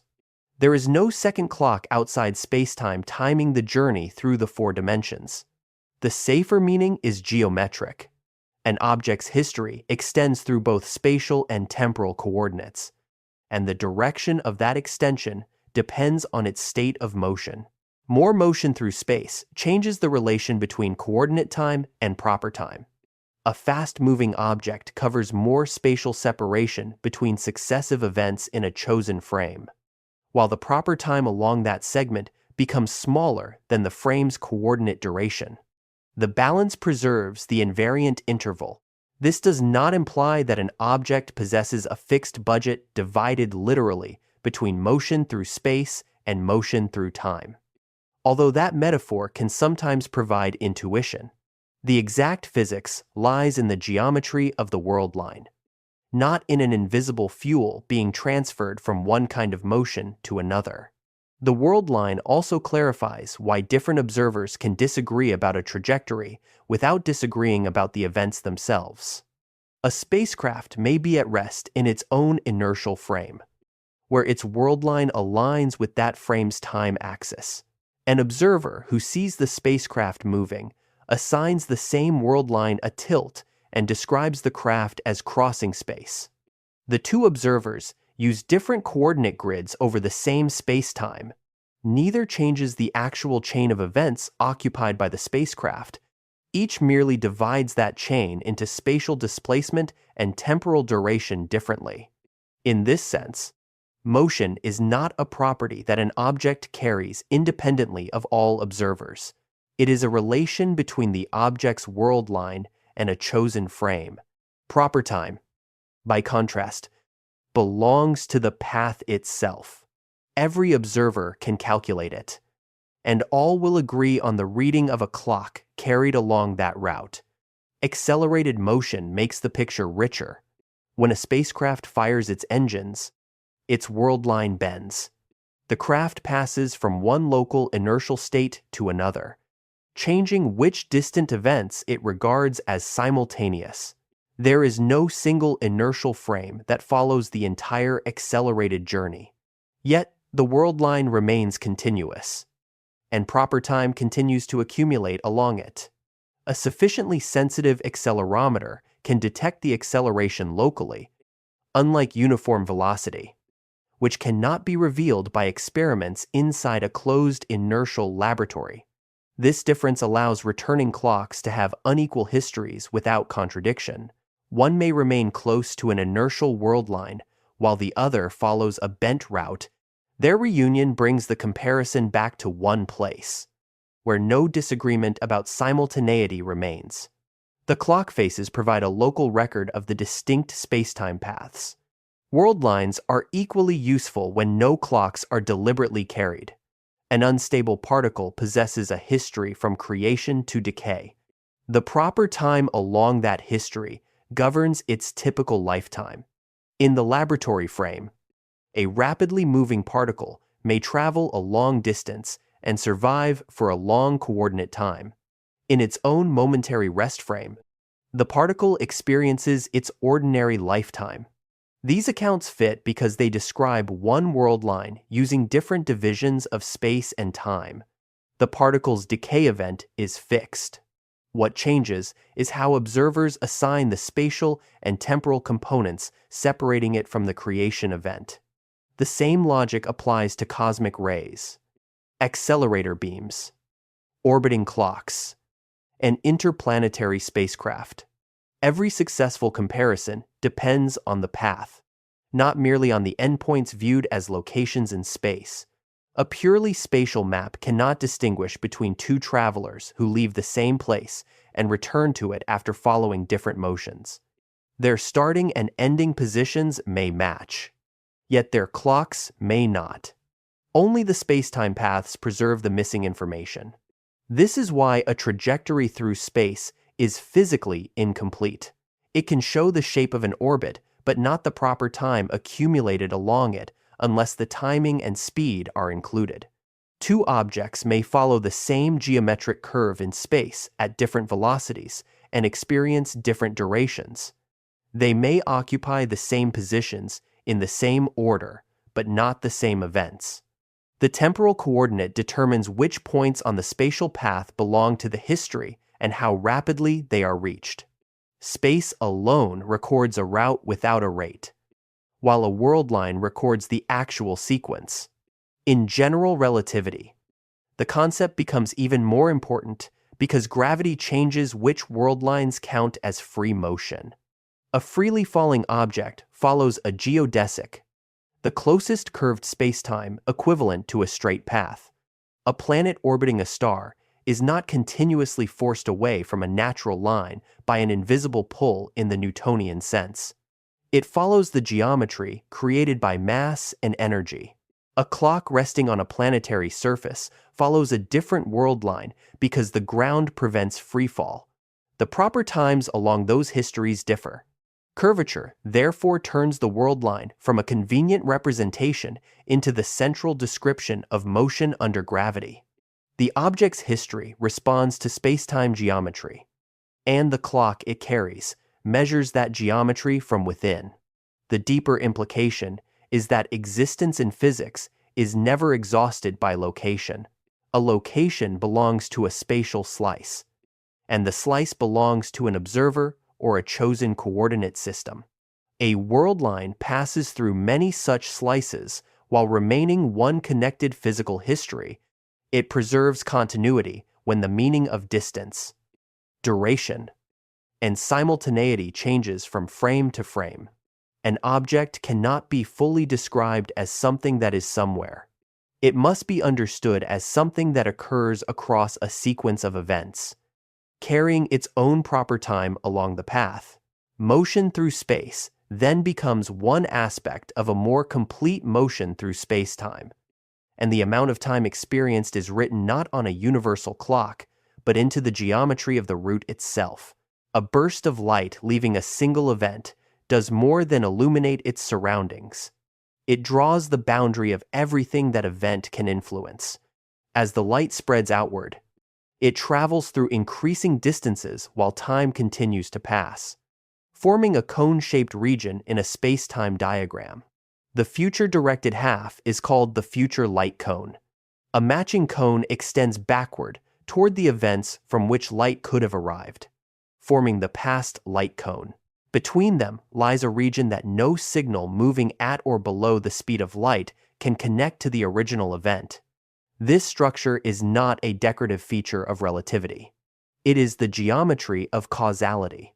It determines which events can affect one another, which must remain unrelated, and why no account of cause and effect can be built from space alone. A purely spatial map can show that two events are separated, but it cannot decide whether one had enough time to influence the other. A purely temporal ordering can show that one occurs later, but it cannot reveal whether the spatial gap is too large for any signal to cross. Only the combined separation in spacetime answers the causal question. Events inside the future light cone can, in principle, be reached by signals or objects traveling slower than light. Events on the surface of the cone can be connected only by light or by any other massless influence moving at the invariant speed. Events outside the cone are space-like separated. No ordinary matter, signal, or causal influence can travel between them without exceeding the limit set by relativity. This division is preserved for every inertial observer. Different observers may disagree about the distance and duration between the events. They may even disagree about the order of space-like separated events. Yet, they agree on the light cone structure and therefore agree on whether a causal connection is possible. The cone is one of the clearest examples of an invariant feature hidden beneath observer-dependent measurements. The speed of light plays this boundary role because it is not merely the speed of one particular phenomenon, it is the maximum speed at which causal influence can propagate through local spacetime according to relativity. Electromagnetic radiation travels at that speed in vacuum, but the limit is woven more deeply into the theory than electromagnetism alone. Gravitational changes also propagate at the invariant speed in general relativity. Any massless excitation must follow the same null structure. Massive particles remain inside the cone because their world lines are time-like. They can move from one event to another only when enough time passes relative to the distance crossed. As their speed approaches the light limit, Their worldlines approach the surface of the cone, but they cannot reach it through finite acceleration. The light cone therefore separates possible material histories from impossible ones. It gives local meaning to the direction of the future without requiring a universal clock shared across the universe. The distinction between past and future remains especially firm for time-like related events. If one event lies inside another event's future light cone, every inertial observer agrees that the first can precede and influence the second. Their coordinate times may differ, but their causal order does not reverse. A particle may be emitted before it is detected. A star may explode before its light reaches a telescope. A signal may be sent before a machine responds. These sequences remain stable because reversing them would place an effect before a cause along a path that carries physical influence. Relativity allows disagreement where causality is absent, but it does not permit arbitrary rearrangement where causal contact exists. This is why the loss of absolute simultaneity does not reduce the universe to disorder. The theory weakens universal temporal order only for events that cannot communicate.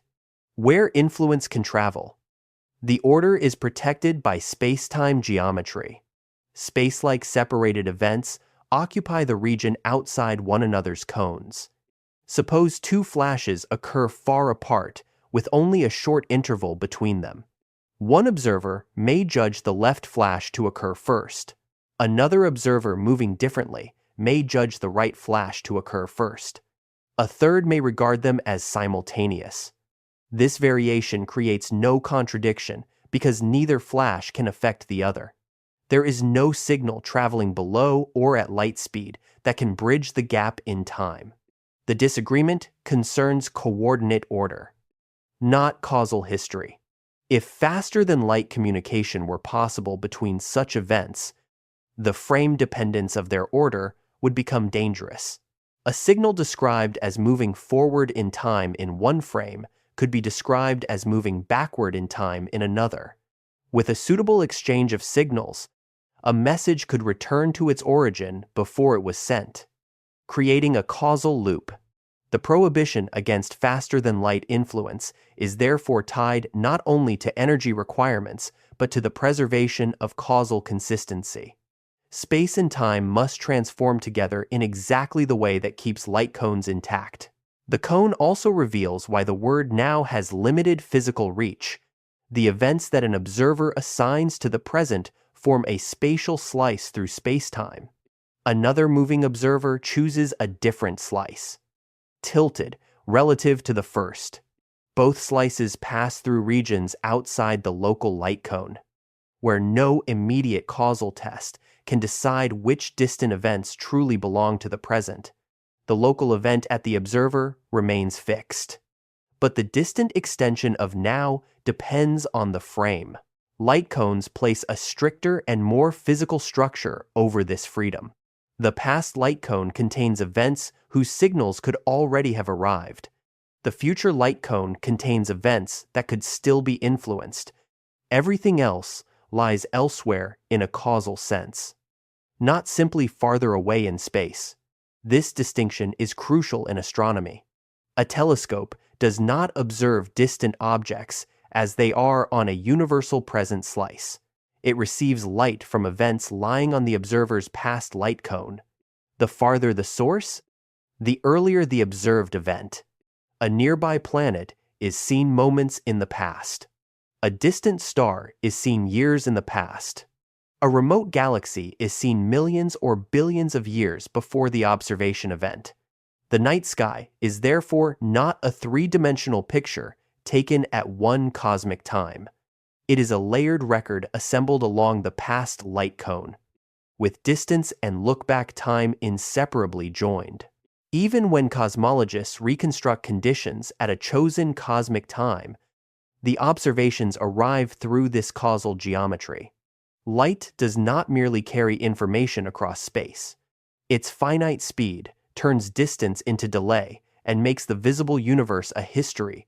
The same geometry sets the boundary of the observable universe. Light from sufficiently distant regions has not had enough time to reach a given location. That boundary depends on cosmic expansion and on how null paths cross the evolving spacetime.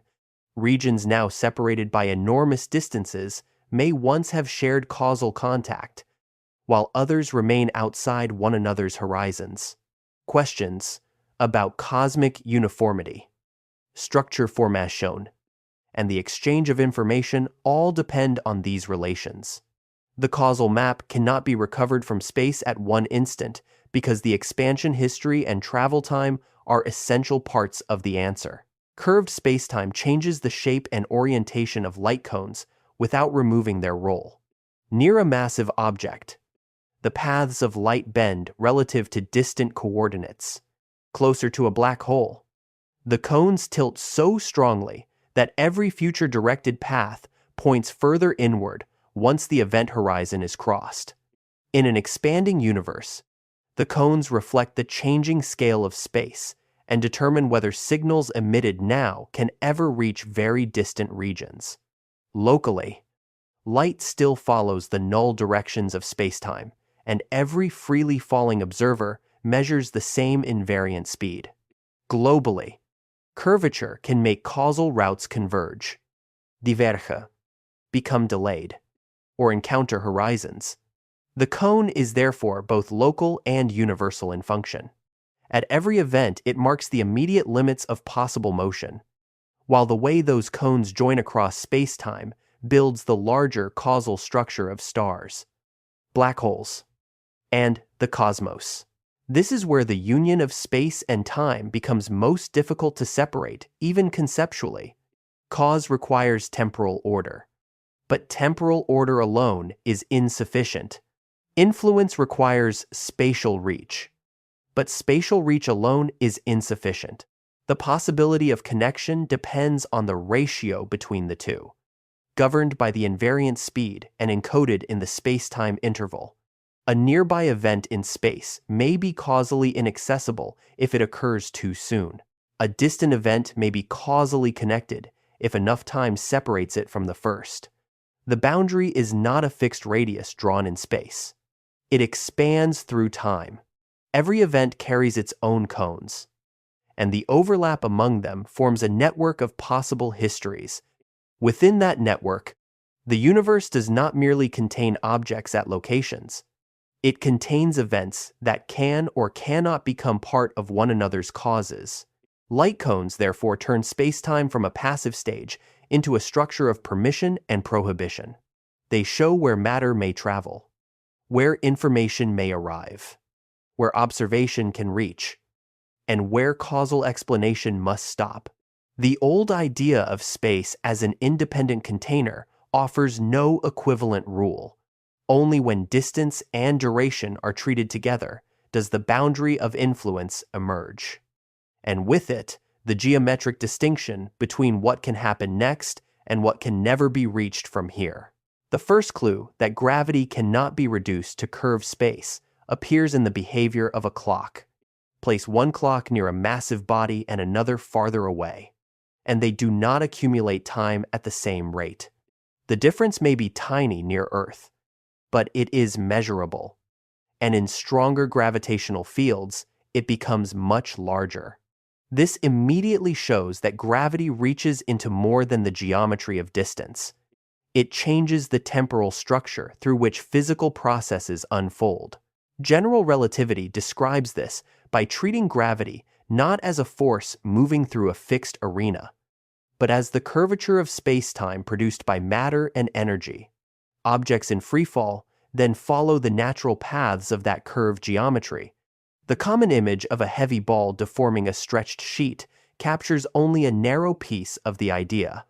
It suggests that mass bends space, while time remains outside the picture as an untouched background. That simplification can be useful for introducing orbital curvature, but it misses one of the most important parts of the theory. Around bodies, such as Earth and the Sun, the curvature associated with time is central to the motion ordinarily identified as gravity. A freely falling object is not merely sliding through a spatial depression. Its entire worldline is being shaped by the geometry of both space and time. Einstein's route to this picture begins with the equivalence between gravity and acceleration. Inside a closed laboratory, a person standing on the surface of Earth feels weight because the floor prevents free fall and pushes upward, in a rocket accelerating through empty space. A person pressed against the floor can experience the same local effect. Conversely, a freely falling laboratory near Earth can behave, for a short interval and over a small region, as though gravity has disappeared. Objects released inside drift beside one another. Light travels almost straight across the cabin. No local experiment of sufficient precision can distinguish that small, freely falling laboratory from an inertial laboratory far from large masses, as long as tidal differences are ignored. Gravity can therefore be removed locally by choosing free fall, but not globally across an extended region. The remaining differences, known as tidal effects, reveal curvature. Two falling paths that begin parallel may converge or separate because the geometry changes from place to place. This is not the behavior of a removable force acting uniformly everywhere. It is the signature of spacetime that cannot be flattened over an entire gravitational field. The distinction matters because curved space alone does not reproduce the full structure of general relativity. If only the three spatial dimensions around a spherical mass were curved while time flowed universally, predictions for motion and light would be incomplete. Planetary orbits. The precession of Mercury. Gravitational redshift. The delay of radar signals near the Sun, and the bending of light all depend on the complete space-time geometry. In weak gravitational fields, the time component of that geometry often contributes the dominant effect for slow-moving objects. A clock deeper in the field runs more slowly relative to a clock farther away.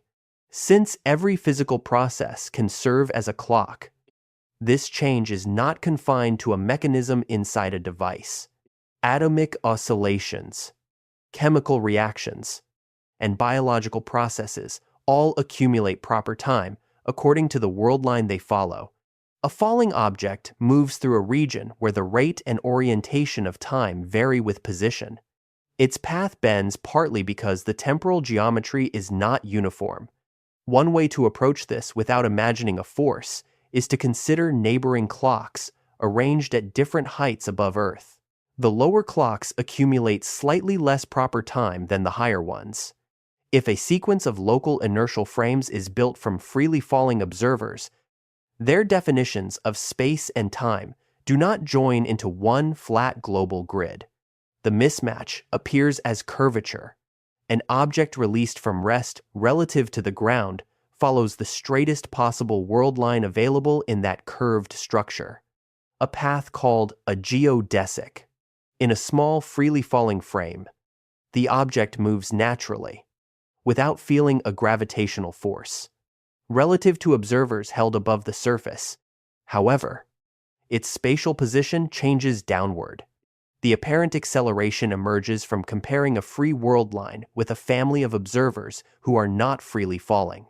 The ground, the building, and the laboratory floor are being forced away from their natural geodesics by the electromagnetic forces in matter. What feels like weight is the resistance of the surface, not the direct sensation of gravity itself. This reverses the usual intuition. A stone falling through the air is closer to force-free motion than a stone resting on the ground. The resting stone appears stationary in space, yet its worldline is continually bent away from freefall by support from the surface. The falling stone follows space-time as naturally as possible until air resistance or impact changes its path. General relativity, therefore, shifts attention from forces acting at moments to histories traced through geometry. Mass and energy determine the curvature, and curvature determines which worldlines are geodesic. The relation is dynamic because the sources include more than mass alone: energy, momentum, pressure. and stress all contribute. Spacetime is not a passive container that matter happens to dent. Its geometry responds to the physical contents of the universe, while those contents move according to that geometry. The stretched sheet image struggles with this reciprocity. The sheet bends because gravity from an external direction pulls the heavy ball downward, so the analogy uses the very force it is meant to explain. It also shows only two spatial dimensions, bending into a third, and gives no direct representation of temporal curvature. Real spacetime does not need to curve into a higher surrounding space in order to possess intrinsic curvature. The geometry can be detected from measurements performed within it. Lines that begin parallel may meet. The angles of a large triangle may fail to add, as they would in flat geometry. Clocks following different routes may disagree when reunited. Light may take paths that appear bent when compared with distant coordinates. These are internal signs of curvature. No external direction is required. Time also explains why a stationary gravitational field can influence motion even when the spatial curvature is modest. Near Earth. The geometry of space differs only slightly from flat space. Yet objects fall with a familiar acceleration. The variation in clock rates across height is small, but its gradient is physically significant. World lines naturally lean toward regions where proper time accumulates differently, in weak fields and at low speeds. The geodesic equations reduce to equations closely resembling Newtonian gravity. The older force law therefore survives as an approximation. Just as Newtonian time survives at low relative velocity, its success does not mean that gravity is fundamentally a pull through absolute space. It means that curved spacetime can produce a force-like description when examined under restricted conditions. Light provides another test because it has no rest mass and still responds to gravity. A Newtonian picture based only on attraction between masses has difficulty explaining the full amount of deflection in general relativity. Light follows null geodesics, the natural paths available to massless signals in curved spacetime. Both spatial curvature and temporal curvature contribute to the observed bending near a massive body. The sun, therefore, changes the route by which light from a distant star reaches Earth, not by slowing the light below its local invariant speed, but by altering the geometry through which the signal travels. Every nearby freely falling observer still measures light moving at the same speed in vacuum. The global path appears curved because the local inertial frames are joined across a curved region. The same principle governs planetary orbits. Earth is not being dragged around the sun by a force crossing empty space in the older sense. It follows a geodesic through the spacetime shaped primarily by the sun. The orbit looks curved when projected onto space because the world line extends through time as well. Remove the temporal part of the geometry, and the explanation loses the structure that keeps the planet in its path. The orbit is not merely a circle or ellipse drawn on a spatial surface. It is a four-dimensional history whose shape reflects the combined curvature of distance and duration. General relativity therefore completes the movement begun by special relativity. Space and time were first joined because motion mixed their measurements. Gravity makes the union active by allowing the geometry itself to change. A massive body does not curve space while leaving a universal time untouched. It alters the relationships among clocks, rulers, light signals, and freely falling paths together. Saying that gravity is curved, space is therefore incomplete, in the same way that describing an object only by its position is incomplete. The physical effect belongs to spacetime. The curved spatial paths are visible consequences, but the altered passage of time is part of the mechanism that makes those paths possible. Gravity does not enter a pre-existing stage and bend one portion of it. It changes the stage and the clock as one structure. and every falling world line records that change from within. A clock placed at sea level does not keep exactly the same time as an identical clock carried to a higher altitude. The difference is extremely small, but it is real, repeatable, and predicted by general relativity, closer to Earth, where the gravitational field is stronger and the gravitational potential is lower. The clock accumulates slightly less proper time, farther from Earth. The clock runs slightly faster relative to the one below. This effect is called gravitational time dilation. It is not caused by damage, temperature, pressure, or any ordinary change in the clock mechanism. Every physical process at the lower location is affected in the same way when compared with processes at the higher one. Atomic transitions, oscillation, particle decay, and chemical reactions all follow the local rate of proper time. No observer beside the lower clock notices anything abnormal because local measurements remain consistent. The difference appears only when clocks following different world lines through the gravitational field are compared. This makes a gravitational field something that can be mapped not only through falling objects but through the rates of clocks. A planet is surrounded by a structure in which time is not uniform, and that structure is inseparable from any precise description of nearby space. The effect follows naturally from the equivalence principle. Consider an accelerating rocket carrying clocks at its floor and ceiling. A light signal sent upward must travel while the ceiling continues accelerating away from the point of emission. By the time the signal arrives, its frequency is measured differently from the frequency at which it was sent.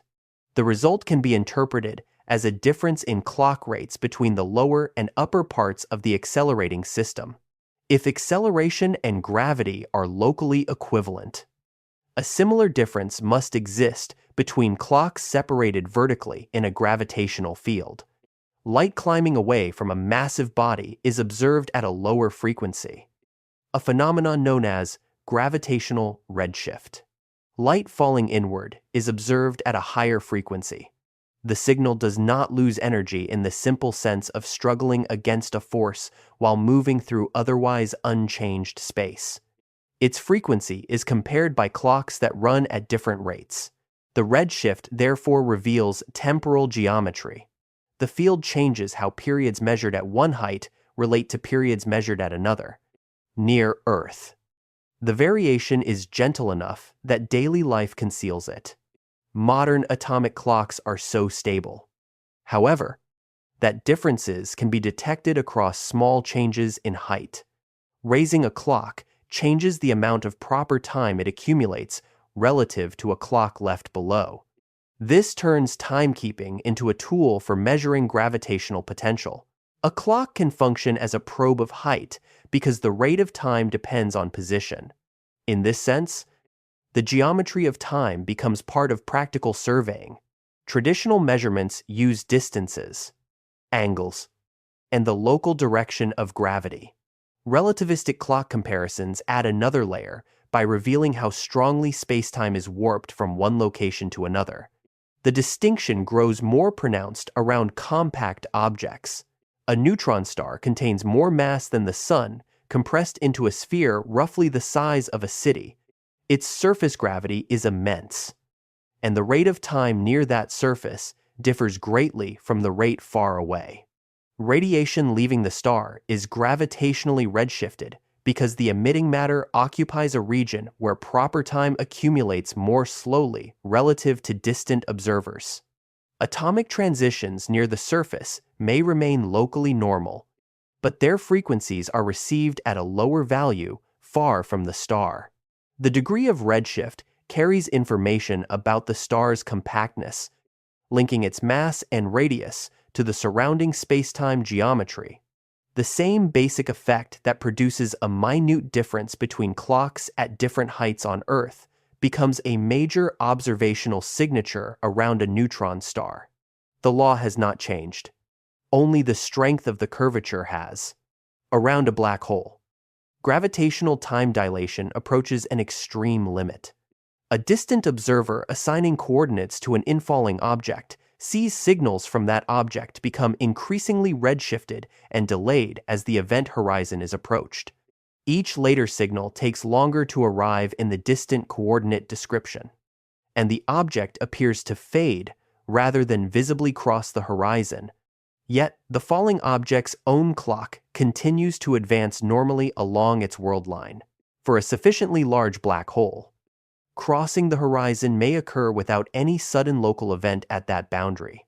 The contrast is not evidence that one clock truly stops while another continues. It reflects the difference between proper time carried by the falling object and the time coordinate used by a distant stationary observer. Near a horizon, no single coordinate picture captures every perspective without developing awkward behavior. The invariant physical description lies in the world lines, local measurements, and causal geometry. Gravitational time dilation is therefore not a universal slowing applied to one region from outside. It is a relation between clocks following different paths through curved spacetime. Earth's satellite systems provide a quieter but more immediate demonstration. Navigation satellites carry precise atomic clocks and broadcast timing signals toward receivers on and near the surface. A receiver determines its position by comparing the arrival times of signals from several satellites. Since light travels at a known invariant speed locally, small timing errors become errors in inferred distance. A mistake of only a tiny fraction of a second can shift the calculated position by a substantial amount. The satellite clocks, therefore, cannot be treated as though they share one universal rate with clocks on Earth.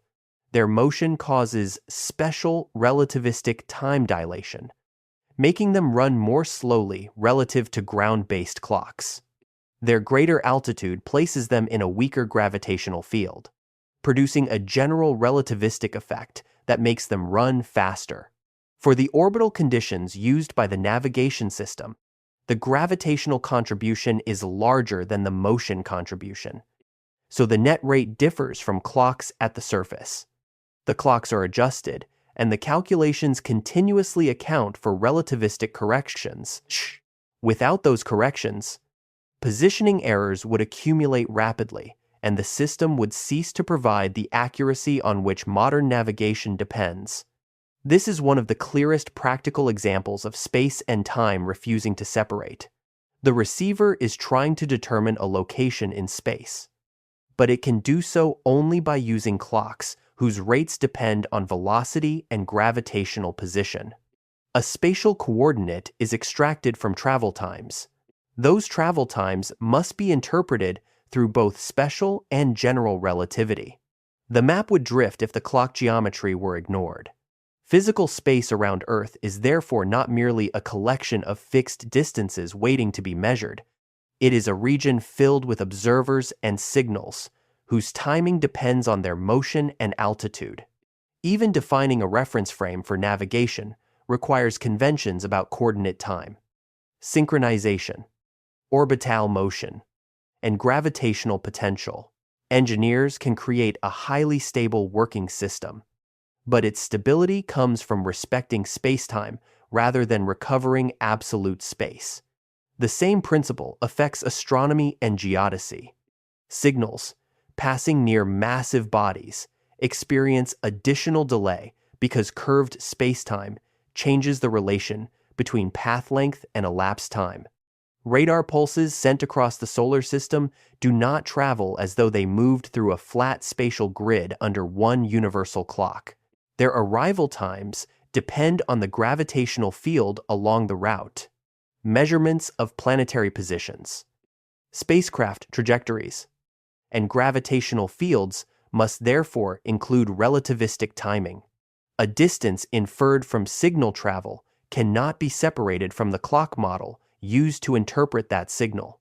Near a planet, the rate of time varies with altitude, and the geometry of space itself may also be curved. Both effects enter the complete space-time metric, the mathematical structure that determines intervals. World lines. and light paths. Selecting only the spatial part gives an incomplete account because the temporal part influences both motion and measurement. This becomes especially clear when two clocks are compared after following different gravitational histories. One may remain on the surface while another is lifted, held at altitude, and returned. The second can accumulate more proper time during the interval spent higher in the field, although motion during the journey introduces an opposing relativistic effect. The final difference depends on the entire world lines. Height, speed, duration, and path all contribute. There is no hidden master clock that reveals which one has deviated from true time. Each has measured the proper time assigned to its route through spacetime. Their disagreement is the result. In Newtonian language, gravity changes motion within space, while time continues uniformly in the background. In general relativity, the varying clock rates are part of gravity itself. The field is written into the relationships among neighboring moments as well as neighboring positions. A location near Earth cannot be specified with ultimate precision by 3 spatial coordinates alone, because those coordinates are maintained and compared through clocks. The clocks do not all advance equally, and the signals used to synchronize them travel through curved space-time. The resulting system remains exact only when space and time are treated as one geometry, from the gentle difference between a mountain clock and a sea level clock to the immense redshift near a neutron star or black hole. Gravity reveals the same principle at different strengths. Position changes the passage of time, and the passage of time helps define position. The two measurements close around one another so completely that any attempt to remove time from physical space also removes the means by which that space is precisely known. The event horizon of a black hole is not a material surface, a wall, or a shell suspended in space. It is a boundary in space-time, defined by the paths that light can and cannot follow. Outside the horizon, a future directed light ray may still move away from the black hole if it begins along a suitable direction. At the horizon, the outward route becomes balanced at the edge of escape. Inside, every future directed light cone leans so completely inward that even light aimed outward continues towards smaller radius. The decisive change is therefore not that gravity suddenly becomes infinitely strong at one visible surface. The change is causal. The set of possible futures has been reshaped. Once the horizon is crossed, the center is no longer merely a place that an object might approach. It lies within every allowed future path, in much the same way that tomorrow lies ahead of every ordinary observer. This is one of the strongest demonstrations that black holes curve time as deeply as they curve space, because the impossibility of escape is written into the direction of future motion itself. From far away, the horizon can appear strangely inaccessible. Signals emitted by a falling object reach a distant observer with increasing delay and increasing gravitational redshift. Each later pulse arrives weaker and stretched toward longer wavelengths. In the distant observer's coordinates, the infalling object seems to slow near the horizon and fade from view. This picture can suggest that the object never crosses. Yet the object's own clock tells another story. It reaches and passes the horizon after a finite amount of proper time. Assuming the black hole is large enough and local tidal forces are not immediately destructive, nothing in the local surroundings must announce the exact crossing. The horizon is not detected by touching a membrane in the classical description. Its significance is global. It separates events that can still send signals to distant regions from events whose signals are permanently confined.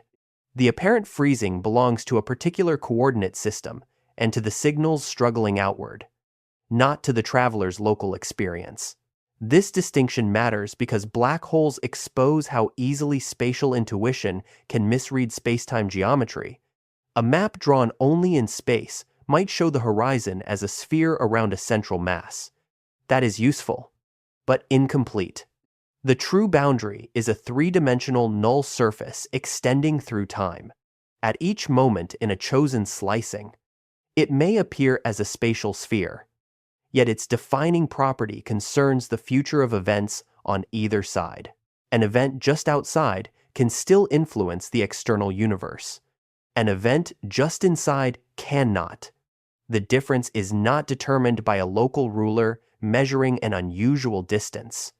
It is determined by the orientation of light cones and by the routes available through spacetime.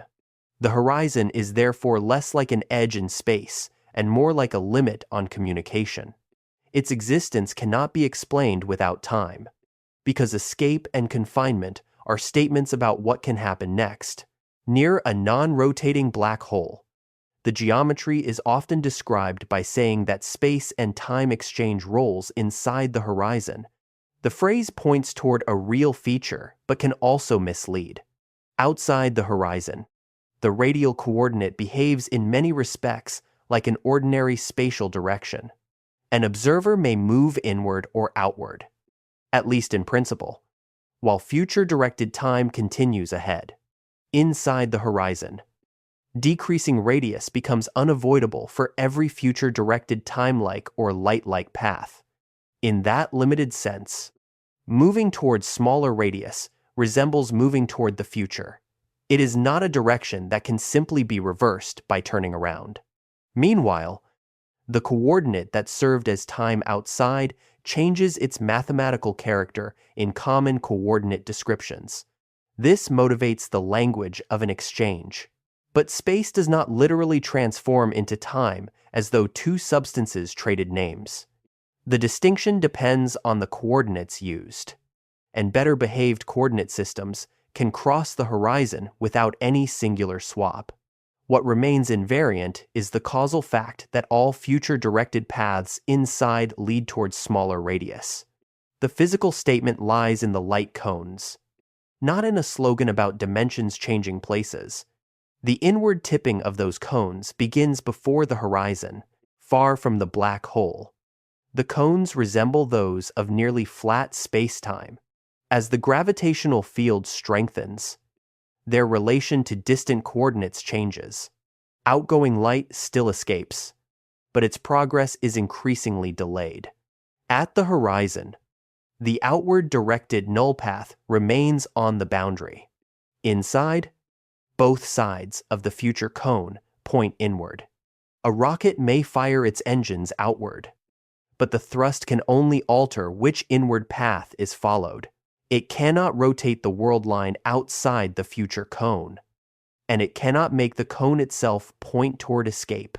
The prohibition is geometric rather than mechanical. The rocket is not simply losing a contest against a stronger pulling force.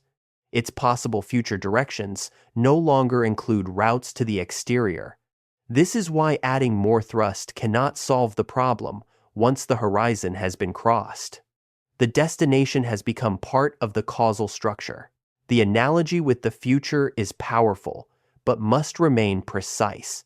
In ordinary circumstances, an observer cannot remain at the same moment or travel back to an earlier one by accelerating through space. Time advances along every future-directed world line. Inside a black hole, radius acquires a similar inevitability. Every future-directed world line reaches smaller values. Yet, the center is not merely another moment on a universal clock, and the interior still possesses a complex space-time geometry. Rotating black holes add further structure, including an ergo region where remaining stationary relative to distant stars becomes impossible, and their mathematical interiors differ from the simplest non-rotating case. Real black holes may also contain infalling matter, radiation, magnetic fields, and disturbances that make idealized solutions incomplete. The central lesson survives these complications, but simple diagrams should not be mistaken for a final portrait of every interior. What remains robust in classical general relativity is the presence of a horizon and the trapping of future-directed causal paths once they lie inside it. The journey toward the center also reveals the difference between horizon and singularity. For a sufficiently massive black hole, the curvature at the horizon can be modest. A falling observer may cross without encountering an infinite local force. The singularity, by contrast, represents the place where the classical theory predicts that curvature or related physical quantities become unbounded and where time-like or null paths cannot be continued in the ordinary way. It is not best understood as a tiny object sitting at the center of otherwise normal space. In the idealized geometry, it is a boundary to the future of infalling world lines. Every path inside is driven toward it, and the classical description ends there. This does not necessarily mean that nature contains a literal point of infinite density. It means that general relativity has reached the limit of its own applicability. A theory that predicts its equations can no longer continue is signaling the need for deeper physics. Quantum effects should become essential where curvature and density approach extreme scales. But a complete quantum theory of gravity has not yet been confirmed. The singularity, therefore, marks both an endpoint in the classical geometry and a gap in present knowledge. Black holes also test the relationship between local and global truth. Locally, physics near the horizon can look ordinary to a freely falling observer. Globally, that same event may lie beyond all possible communication with infinity. No measurement performed in a sufficiently small region can reveal the entire causal fate without knowledge of the wider spacetime. The horizon depends on which light rays ultimately escape and which do not. In a changing universe, its exact location can be subtle because the answer may depend on the future evolution of the geometry. This makes the horizon unlike an ordinary material boundary whose presence can always be detected nearby. It is a feature of the full network of events. Space alone cannot encode that network, because the distinction between trapped and untrapped regions is defined by the future development of light. Time is not an added label on the black hole. It is part of what makes the black hole a black hole. The extreme interior therefore sharpens the central claim without turning it into an absolute metaphysical law. Relativity does not prove that no conceivable form of space could exist without time. It shows that the physical meaning of a black hole cannot be stated in spatial terms alone. The horizon is a causal boundary. The inward direction becomes inevitable only because future-directed motion has been geometrically constrained. The singularity is encountered not simply by traveling to a location, but by advancing along a world line whose possible futures have narrowed to one end. Even the phrase "inside the black hole" refers to a region defined by the behavior of light through time. Here, the union of space and time is not merely a convenient language for describing motion. It determines which destinations remain possible, which signals can escape, and where the classical account of reality finally breaks down. The question now becomes narrower than the title first suggests. Does modern physics prove that space cannot exist without time? Or does it show only that every successful description of physical events binds them together? Relativity gives a strong answer to the second question and a more cautious answer to the first. In special relativity, space and time are not independent absolutes. Measurements of distance depend on simultaneity. Simultaneity depends on the state of motion, and the invariant structure belongs to spacetime rather than to space or time alone. In general relativity, that union becomes dynamic. Matter and energy shape spacetime. Clocks run at different rates in different gravitational conditions. Light cones tilt, and freely falling objects follow the geometry of their world lines. Nothing in this framework permits a complete physical account of motion. Causality, gravity, or measurement using space alone. Yet that is not identical to proving that space is logically or metaphysically impossible without time. The theory describes how the observable universe behaves. It does not settle every conceivable question about what more fundamental structure might lie beneath that behavior. A useful distinction begins with the idea of a spatial slice. In relativity, spacetime can often be divided mathematically into a sequence of three-dimensional spaces, each representing what counts as simultaneous according to a chosen time coordinate. Such a slice may be extremely useful. Cosmologists use spatial hypersurfaces to describe the distribution of matter at a selected cosmic time. Numerical relativists divide spacetime into evolving spatial geometries when simulating black hole collisions or the development of gravitational fields. These methods treat space at one time as a legitimate mathematical object. But the slice does not stand alone. Its definition depends on how time has been chosen and on how the slicing passes through the full spacetime. Another observer or another coordinate system may choose a different family of slices. In special relativity, moving observers divide the same flat spacetime into different sets of simultaneous events. In general relativity, the freedom can be even greater, and some spacetimes do not admit one simple global division that behaves like a universal present. The geometry assigned to space therefore depends on temporal organization, even when the calculation temporarily focuses on one slice. This is why relativity weakens the idea of space as a self-sufficient stage. A spatial arrangement is not the whole physical structure. It is one cross-section through a network of events. The cross-section can be measured and studied, but it inherits meaning from the space-time in which it is embedded. Remove that wider structure, and the slice no longer tells which events precede others, which paths matter can follow, how signals propagate, or how the geometry changes. A frozen space contains positions, but no motion. It contains separation, but no operational procedure for comparing distant events at one moment. It contains shape, but not causal evolution. Physics can write down such a geometry as an abstract mathematical object, just as mathematics can describe spaces of many dimensions and signatures. What is missing is a complete account of physical occurrence.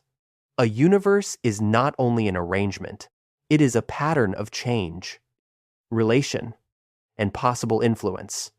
Relativity places those features inside spacetime from the beginning. The question becomes more uncertain at the quantum level. General relativity treats spacetime as a smooth continuum, while quantum theory describes matter and fields through probabilities, operators, and discrete interactions. Each theory is extraordinarily successful in its own domain, but they do not yet form one complete framework under the most extreme conditions. Near the classical beginning of the universe, at the center of black hole solutions, or at scales where gravitational and quantum effects become inseparable, the smooth spacetime picture is expected to require modification. Several approaches to quantum gravity suggest that space, time, or both may not be fundamental. They may emerge from a deeper structure that does not resemble ordinary geometry. The details differ widely, and no single proposal has been confirmed as the final theory.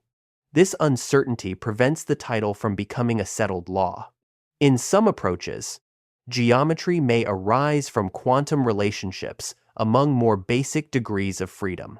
Entanglement, which describes correlations between quantum systems, has been investigated as a possible ingredient in the emergence of spatial connectedness. The rough idea is not that entanglement simply is space, but that patterns of quantum relation may help generate the geometric structure that later appears as distance and locality. In other approaches, spacetime may emerge from networks, discrete events, algebraic relation, or histories that do not presuppose a smooth background. Some models treat spatial areas and volumes as possessing discrete spectra rather than varying continuously. Others preserve a continuous description at large scales while replacing familiar geometry at very small scales. These possibilities do not establish that space can exist without time. They show that the familiar union of continuous space and continuous time may itself be an approximation. The deeper theory could contain elements from which both emerge together, or it could treat one as more basic than the other. There are also approaches in which time becomes especially difficult to identify. In ordinary quantum mechanics, time usually appears as an external parameter that orders change. In general relativity, time is part of the dynamical geometry. Combining these roles leads to what is often called the problem of time. A quantum description of the entire universe cannot easily rely on an outside clock, because no observer stands beyond the universe measuring its evolution. Some formulations produce equations in which the familiar time parameter appears to disappear. Change may then have to be recovered relationally by comparing one part of the universe with another. A subsystem can act as a clock for the rest, and temporal order can emerge from correlations rather than from a fundamental universal flow. This does not prove that time is unreal. It shows that the time used in everyday physics may not survive unchanged at the deepest level. Space faces a parallel uncertainty. Locality, the idea that physical interactions occur at definite nearby places, is central to ordinary field theory. Yet quantum gravity may alter what nearby means. If geometry fluctuates, if spatial connections depend on quantum state, or if the fundamental description is not geometric, then distance may be an emergent quantity rather than a primitive one. A smooth region of space could arise only when vast numbers of underlying degrees of freedom settle into a collective state. Much as temperature emerges from molecular motion, even though an individual molecule does not possess a temperature in the same sense, the analogy is limited. But it captures the possibility that spacetime may be real at the scales of planets and galaxies without being fundamental at the smallest scale. Emergence does not make something illusory. It means that the thing is produced by deeper relations and remains valid within an appropriate domain. This possibility creates several logically distinct outcomes. Space and time may both be fundamental and permanently united. They may both emerge together from a non-spatio-temporal structure. Space may emerge, while some more basic notion of order plays the role of time. Time may emerge from change within a deeper spatial or algebraic system. The distinction between them may itself lose meaning before ordinary spacetime appears. Present evidence does not select decisively among these options.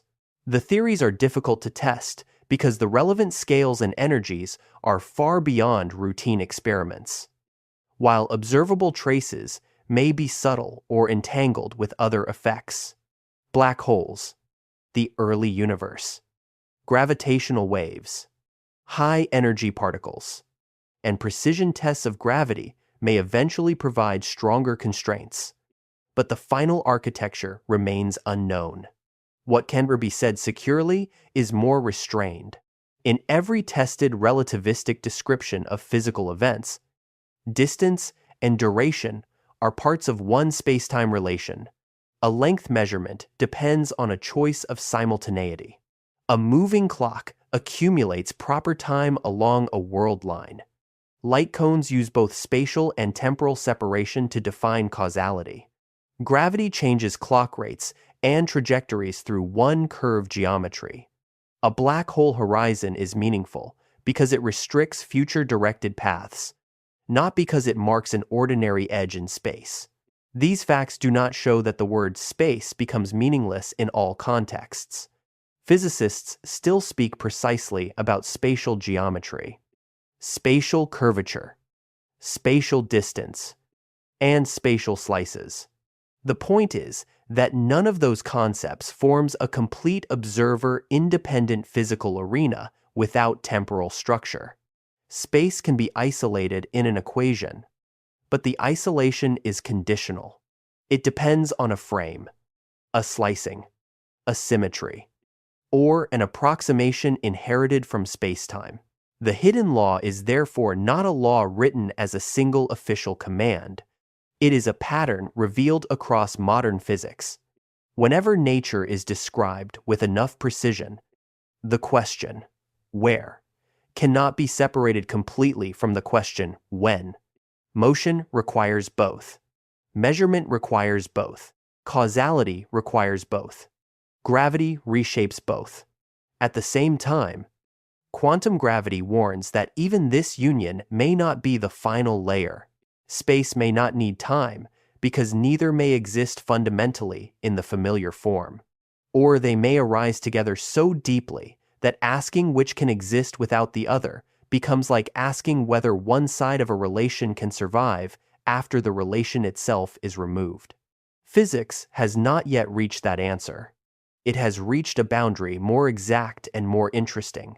Space is not known to be impossible without time. But every confirmed modern account of a physical universe makes their separation incomplete. The deepest lesson is not that space and time have lost their meaning, but that neither is complete when treated alone. Space still gives form to distance, direction, and structure. Time still gives order to change, duration, and memory. Yet, modern physics finds their most reliable meaning in the relations that join them. A clock measures a path. A ruler depends on simultaneity. Light carries information across both distance and delay. Gravity changes the rate of time while guiding motion through curved geometry. Even the quietest object, resting in one place, continues along a world line toward later events. This unity does not close every question. At the smallest scales, space-time may be continuous, discrete, emergent, or only an approximation to something more fundamental. Space may arise from relationships that contain no ordinary distance. Time may emerge from change without existing as a universal background, or both may appear together, inseparable from the beginning, as the large-scale expression of a deeper order that has not yet been seen. For now, relativity provides the clearest boundary between what is known and what remains open. The universe does not present space as a silent container with time flowing separately beside it. It presents events, intervals, world lines, horizon, and causal connections. It presents a geometry in which where and when continually define one another. Beyond that geometry may lie another description, but it has not yet replaced the one confirmed by clocks, particles, satellites, light, and gravity. The hidden law is therefore less a command than a pattern. Wherever physics becomes precise, space leans into time, and time leaves its structure inside space. The two remain distinct, but neither remains isolated. And within that quiet union, the visible universe continues to unfold.